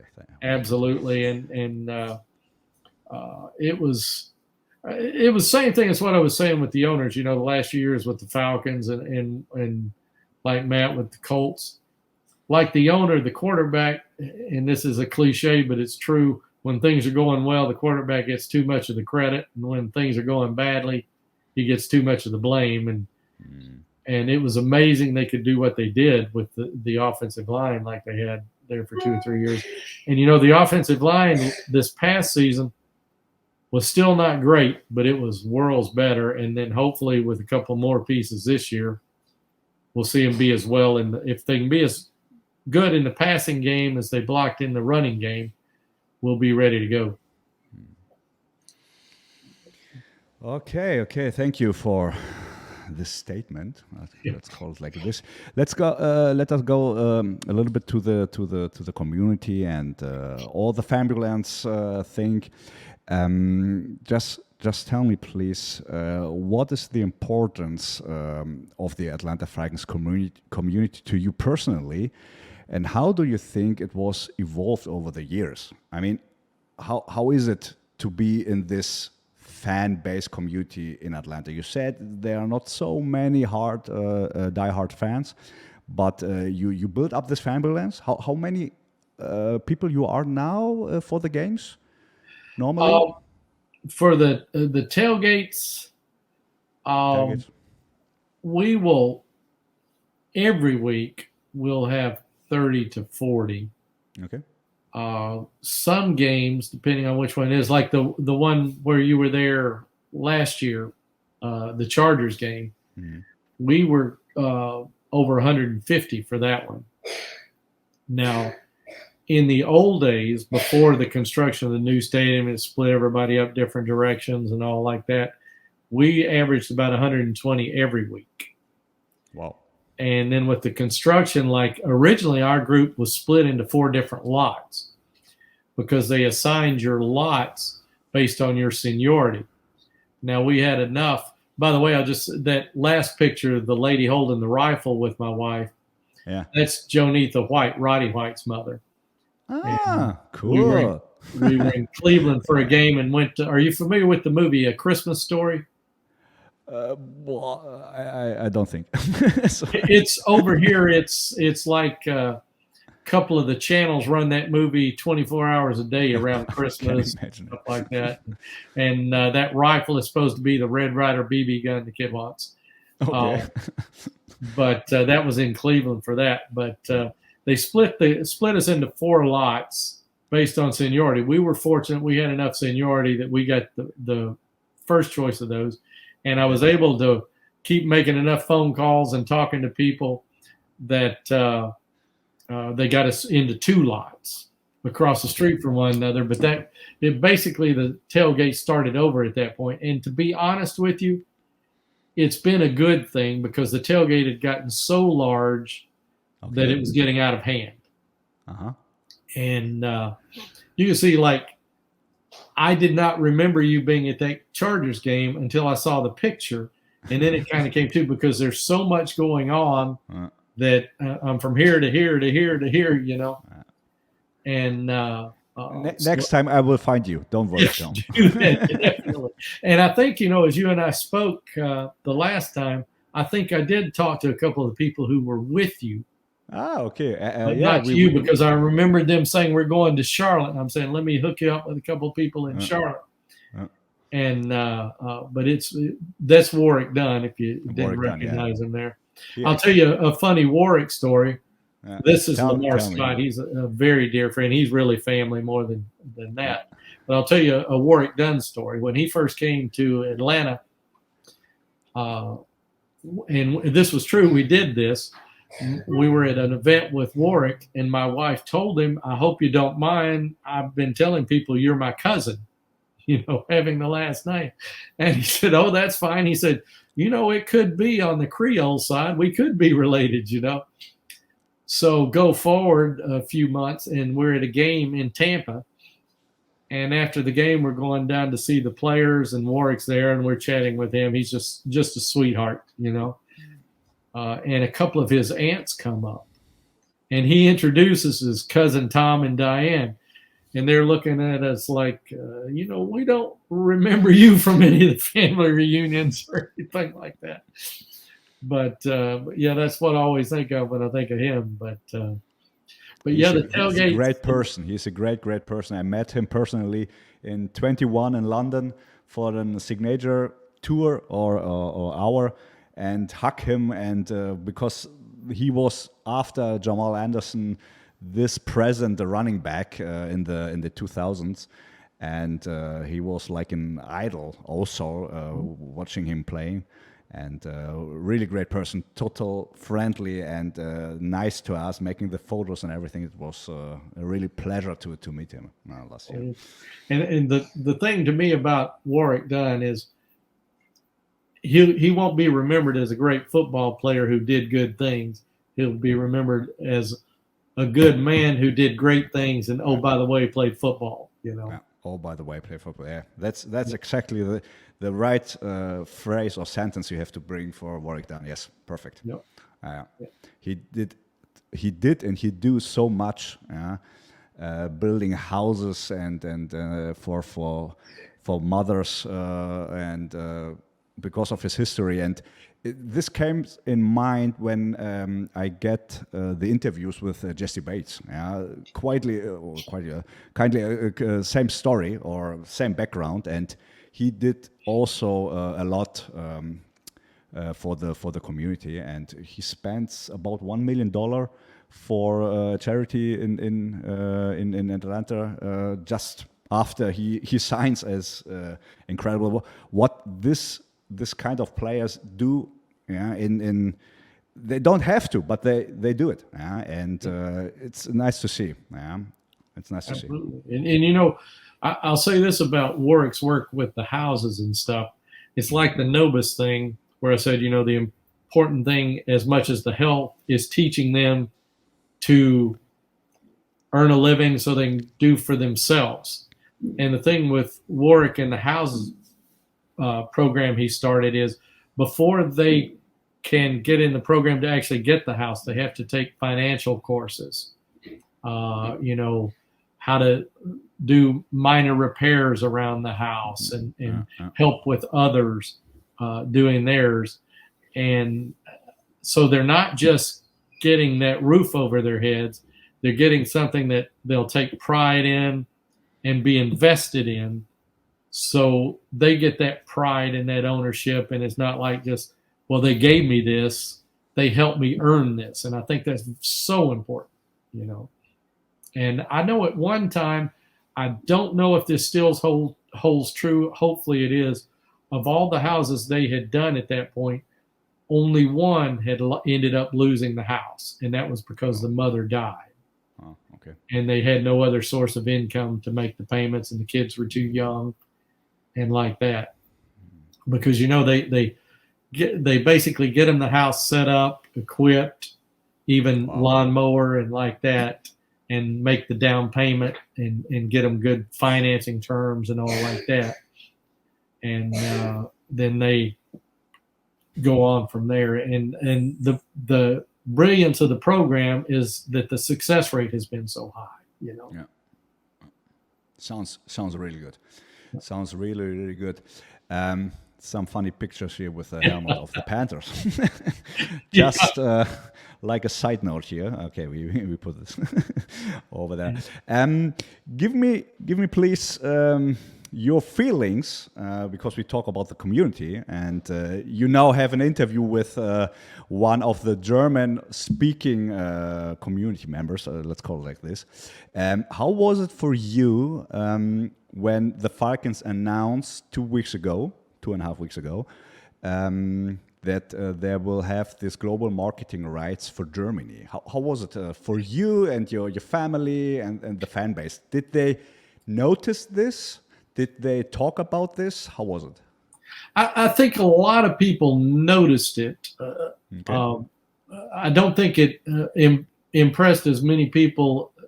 I'm sure there were more, but a lot of people noticed it but weren't as impressed as I was, and there are others like me. Just because I haven't been in Germany in quite a few years, but I've always enjoyed it. Going back to when I was in the Army, being in Germany and like that, I always liked it. So I was excited to see him go there. I love England too. Love going to the games there. But I was excited. I was very hopeful last year. They announced early that Tampa would be the home team and that it would be a division game in Germany. So I was very hopeful for that one. Now, my wife has never been to Germany, so I would really like that. to take her there. You know, and it's one of those things you'd like to just make a trip. Well, let's go to Germany, you know, or let's go to Italy, or let's go to wherever. But the just everyday life gets in the way, and it doesn't happen, you know. But this gives us motivation to go, you know. And I'd like for her to see it. I've always liked it, so it made a big impression on me. And now, like I say, a lot of people notice. You know, unfortunately, a lot of people can't afford to go. Now, I'm not like Bill Gates or Elon Musk or something like that. Who is? Exactly. But I've been blessed. I've been given more than I ever earned. So we've been able to travel, you know, a lot more than most folks. So a lot of people see that and, well, I can't go. But you know, I think the people that noticed it and they like it. You know, it's not like Jacksonville, where in the back of their minds they know sooner or later Jacksonville is moving to London. You know, they may not want to admit that, but it's clear that's the long-range plan. You know, but it's not like a Falcon fan is going to sit there and say, well, they're going to move the Falcons to Germany or Spain or wherever. They can sit pretty comfortable that we're going to be here. So I think there would have been very few negative feelings about it, and a lot of us were really happy to see it. Oh, isn't this nice to hear? Because you had, when you look at Twitter or social media and see answers on postings, oh yeah, they take away a home game and we don't want, but you say the majority was more happy about this. Oh yeah, I think you'd find very few people that had a negative view of it. Like say, some of us were more excited than the others. Okay. You know, some of the rest, okay, it's, you know, cool. But there were a lot of us that were pretty excited about it because we were anxious. And I remember too back. Do you remember the World League of American Football? Yes, of course. NFL Europe. Yeah, and I remember it was very popular in Germany. You know, and we enjoyed that over here too. I saw playing Kurt Warner.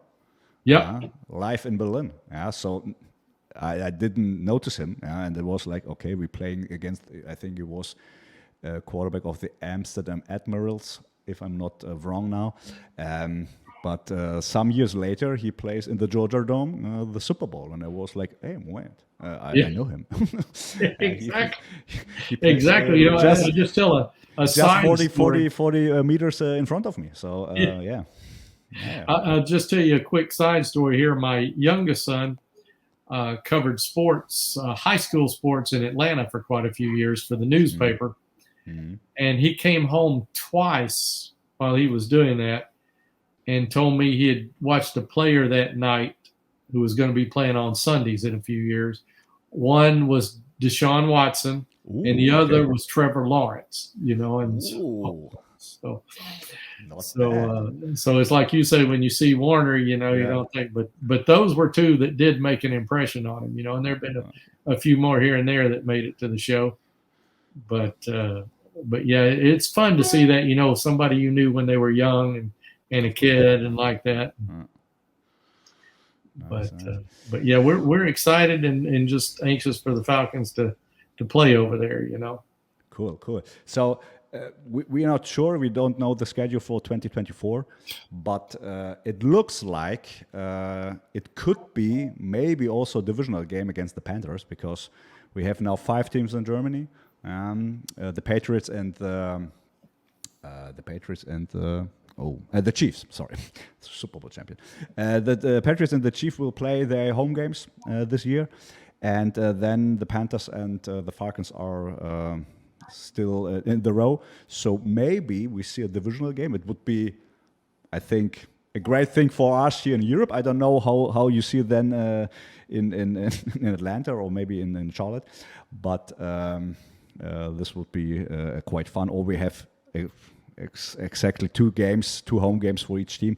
So so maybe we see you next year in Germany, isn't it? I hope so. I certainly hope so. We'd love to make the trip, before I get too old. No problem. I call Mr. Blank and say, hey, please make a private jet here for Mr. for the fan of the year. Yeah, for the fan of the year. So just try to make the step into the this time here for now 23, maybe a little bit talking about the team. You had the honor to announce again the 4th round pick, Clark Phillips. Yeah, we made in our last podcast session, we talk about Clark Phillips. We introduced him for the community, so it was quite fun to have you now in this week with the announcement.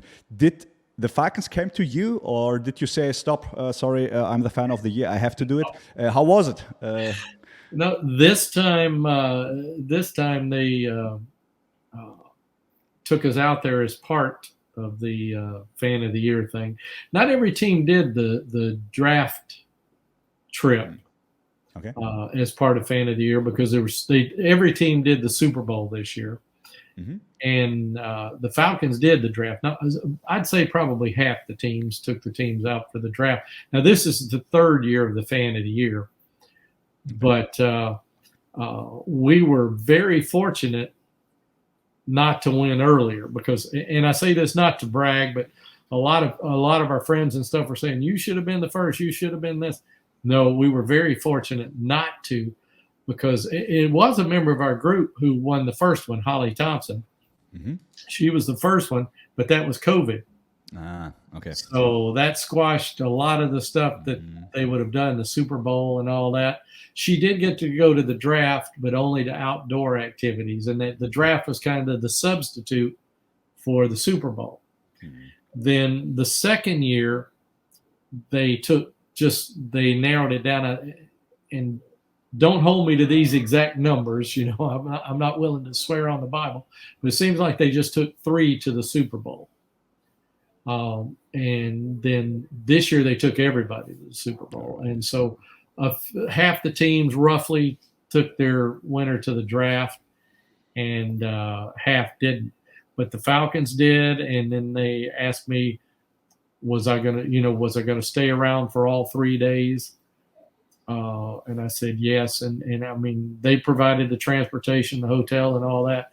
And they asked me if I wanted to do a pick. So sure. How is it? How is it in the back end, or how we say backstage? Backstage. How is it? I mean, Roger Goddard is coming to you personally and give the envelope, or who is bringing you the envelope? There's and I've done it twice. The last time was in Nashville. And where they were actually making the picks wasn't even in that facility. It was off several blocks away. Okay. And they would phone it in, and there was a table sitting there with a couple of young ladies, and the ones they expected to be drafted, their cards were already printed, so all they had to do was write in the number of the pick and the name, and hand it to you. This year, it was where they were actually making the picks was on the facility behind closed doors and all like that. And they would come out with the card and hand it to you. And then you went on. But a funny story about the first one I did, if you'll allow me to digress again. I hope I'm not taking up too much time. Everything you want. The first time I did it, the pick was John Kaminsky, who's with the Lions and doing great now. They called it in, and I could hear over the speaker the name and stuff, and there's so much going on. I'm hearing the name and all like that, and I hear Kaminsky, and all you're hoping for is a Bill Smith or something on the name, because you got to go out there and read it. But most of the unique names they would have phonetically spelled too. They'd have it written correctly and then phonetically spelled. But they write it down, and I start out, and the stage manager there is standing there to send me out. And he tells me, if you got any questions, go to, I can't remember the guy's name that was the host, Scott Hansen. He says he's the best. He said, if you get anything goes wrong or you get confused, let him. Scott Hansen, Red Zone. Yes. But it went well, but they write it down.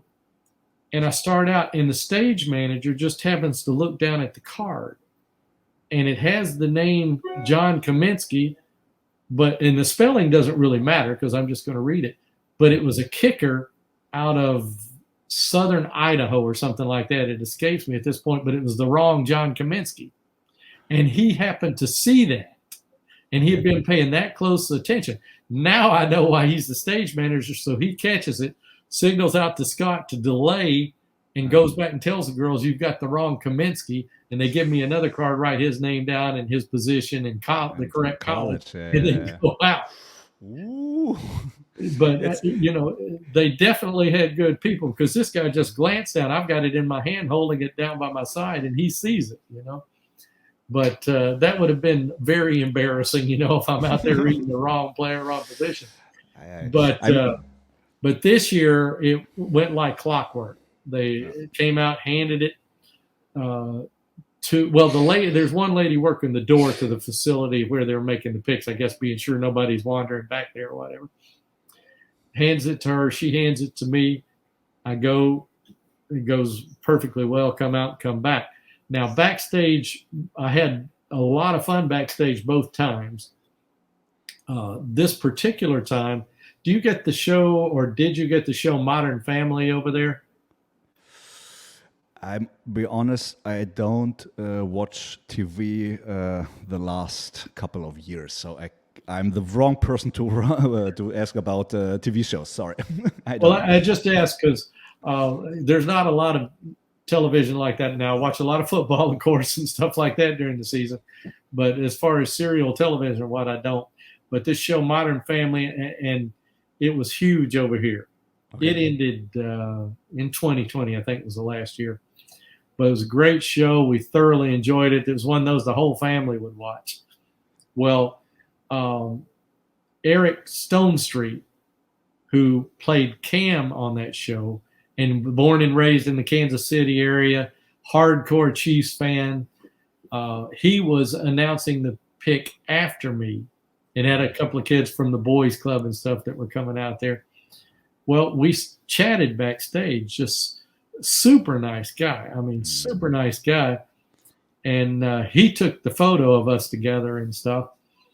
And I'll say that, jump off a little bit, say this was one of the pictures that impressed everybody when I showed them that. They're used to seeing me with football players and coaches. But with this guy, it impressed them because he was one of those that everybody loved.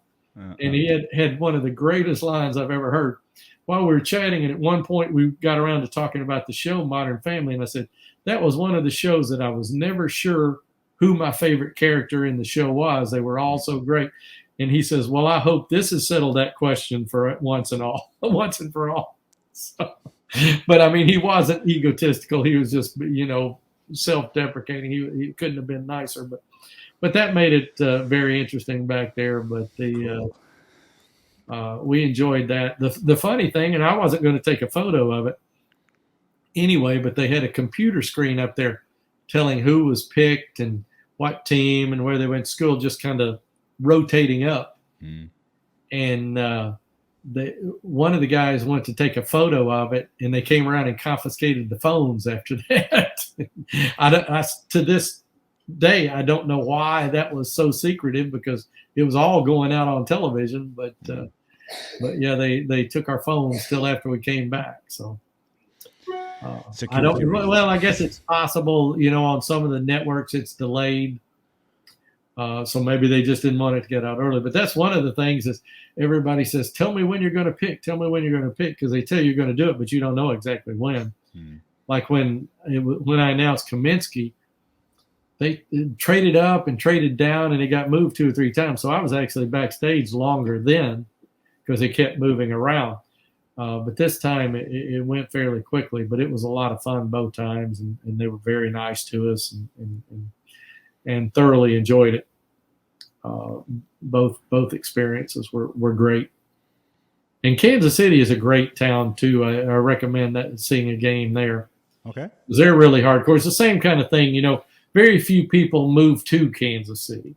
Oh, okay. The people there were born and raised in the area, 95% of them, so they're hardcore. I always tell people, if you're only going to take one sports trip in your life, though, you got to go to Green Bay to a football game. Mm-hmm.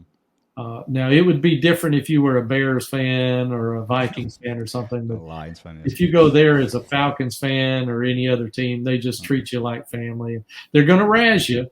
They're going to pick at you, but it's all in good fun, and they'll mess with you for a little while about how awful the Falcons are and this and that. But, hey, did you come from Atlanta? Well, you tell them you came from Germany. Now they're really going to be impressed. But come on over and have a beer. Come on over and get something to eat. It's Green Bay or Wisconsin then.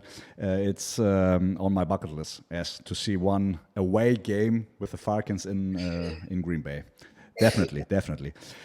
Just tell me a little bit about your opinion about the draft. I mean, Clark Phillips is for the most of I would say the fan base, the community, the beat writers, reporters, whatever, like a steal.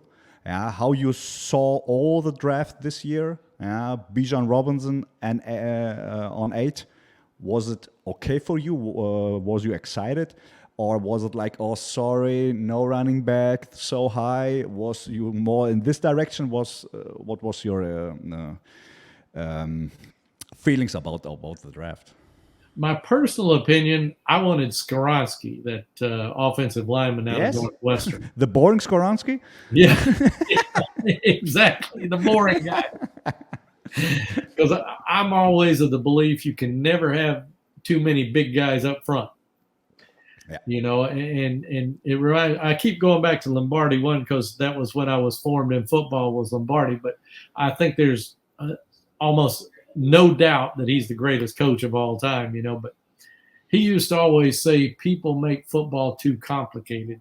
Football is just two things, blocking and tackling. And if you block and tackle better than the other team, you're going to win every game. And I think Skoronski was a great pick. Now, that said, I don't have a problem with Bijan. There's absolutely no question he's the best running back in the draft and probably the best of the last few years. The most versatile. I think he fits perfectly into Arthur Smith's offense. Mm-hmm. So I think he's a really great pick. I wouldn't have picked him, but I'm perfectly happy with that pick. Mm-hmm. And the rest of the pick, I thought were very well thought out, excellent pieces. Mm-hmm. They weren't sexy. They're not going to get a lot of publicity and all like that. Clark Phillips being a perfect example. Mm-hmm. In Georgia, they don't even know who he was because, of course, Georgia having a few really good years, they're might as well be the only team in the universe in Georgia, Yeah, of course. So they don't even know who he is, but he's a really great player, And I have to say this too. I enjoy college football. I do not follow it like I wish I had the time to do because, Saturdays we're usually traveling to the game, for Sunday. Okay. So I don't get to watch much, especially my younger son.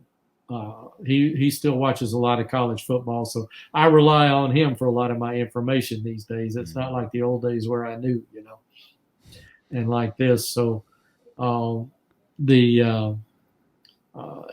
he was high on a lot of these picks. And like I said, I told you what he told me about Deshaun and Trevor Lawrence and stuff when they were in high school. So I found I can usually trust him.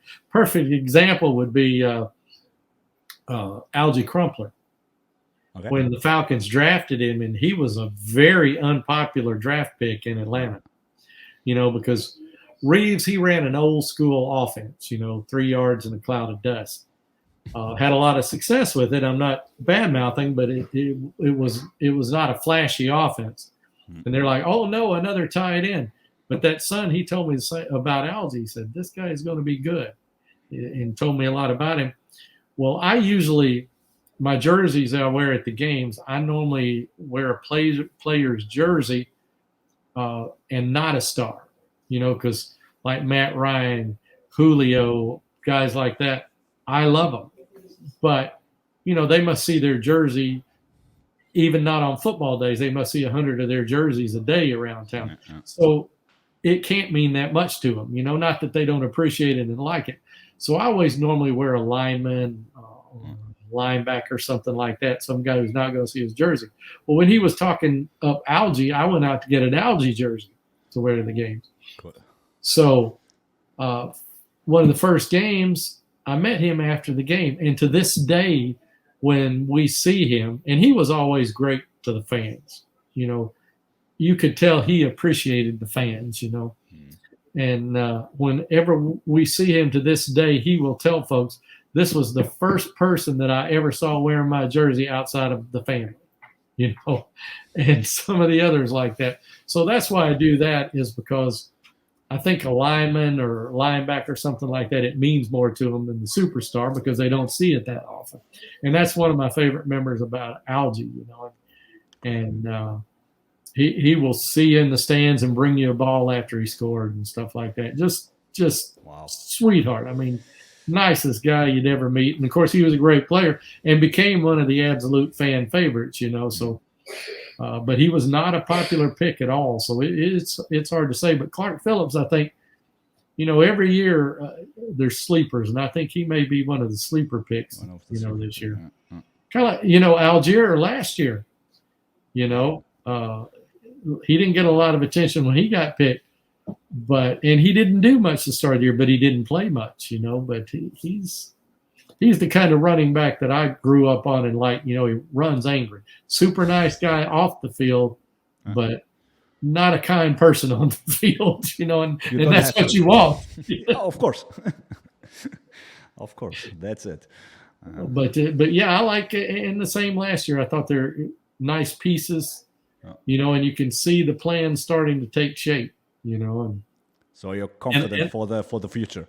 Yeah. And it's Arthur to me, Arthur Smith is kind of like what you picture in your mind when you picture a football coach, kind of grumpy and very serious and takes the time with the press that he has to, but he's not happy about it. His hand move. His hand move on press conferences. And exactly. Something what he's doing is like this, when he gets a question from one particular person of the reporters. I don't say any names, but I think everyone knows who's who I saying for. Is this particular hand and the roll eyes? Okay, we don't go through. It's really nice. Grumpy, you said grumpy, and what else? Grumpy and all business. He's got no time for all this other stuff. He takes the time that he has to, but if I'm here talking to you, I need to be out on the field watching practice, or I need to be in here looking at film. I got no time for this. Nice. And he looks a little disheveled a lot of the time. He's not made up and hair done and all like that when he comes out either. So he looks old school. I like that. And yeah, he plays also an old school football. I mean, he runs the ball. It's this old fashioned way, but just run over your opponent. I think we did this well last year. About how many yards? 3,500 yards, rushing yards. Like I think something like that. Wow, really nice. So I'm confident too for the next years. Hopefully this year, and they said about 21 games. So this is the right way. Hearing from the coach and from the players. So I think we going towards the right direction. Tom, one last question, and then you will be part of our tradition in the live talks. I will show you something, but this is the last thing then. What would you like to give new or future Falcons fans to take with them? So is there something you would say to all the new fans we will maybe get now in Germany or in the German-speaking world too? Is there something you would say? I would say that it's a fun ride there. It can be frustrating at times. The Falcons have a habit of never making it easy, even when they're winning, you know. But it is a fun ride, and you don't have the number of hardcore fans maybe some of the teams have, but the ones that are good people, and they stick with it, rise and fall, and they'll be there, you know, regardless. And it's been fun. I wouldn't have traded it for the world. Very good. Okay, Tom. Let us make a tradition in our live talk. We have I don't know why exactly. I can remember why, but we have a kind of exercise. Yeah, the AJ Terrell exercise, and maybe you can do it like I do. I mean, it's nothing more than the incomplete pass, but we finish every live talk with getting some movement in our back and our hands. So maybe you can bring your middle fingers like this together, the arms like this, and then extend the elbows for the incomplete pass. Yeah, we always say it's the AJ Terrell move, the best cornerback in the universe and a parallel universe and wherever we can imagine. So thank you so much for taking your time and give us this view into your history. I'm very confident that we will meet up the next time we will come to America, to Atlanta, yeah? And maybe we see you before in London. So you plan to come, so maybe we can see and meet us there. It would be a pleasure to see you there and have a chat personally. So yes, thank you so much. And maybe you have or not, you will have the last word. So give us please your last sentence, Tom. Well, I'm looking forward to meeting you again in person. Looking forward to coming to a game in Germany. I have tickets for London. Hopefully we're going to be there. I got some doctor issues going on, so we'll see how that goes. But I do have my tickets. Yeah. And we'll look forward to having you in Atlanta any case. And just let us know when you're coming, and we'll show you the old Southern hospitality. Thank you very much. Thank you, and also for the audience to cover us until this 2 hours and 10 minutes. Thank you so much. See you next time on Tuesday on our live talk, and we will talk over this for sure. Thank you very much, and have a good day. See you, Tom. Thank you. My pleasure.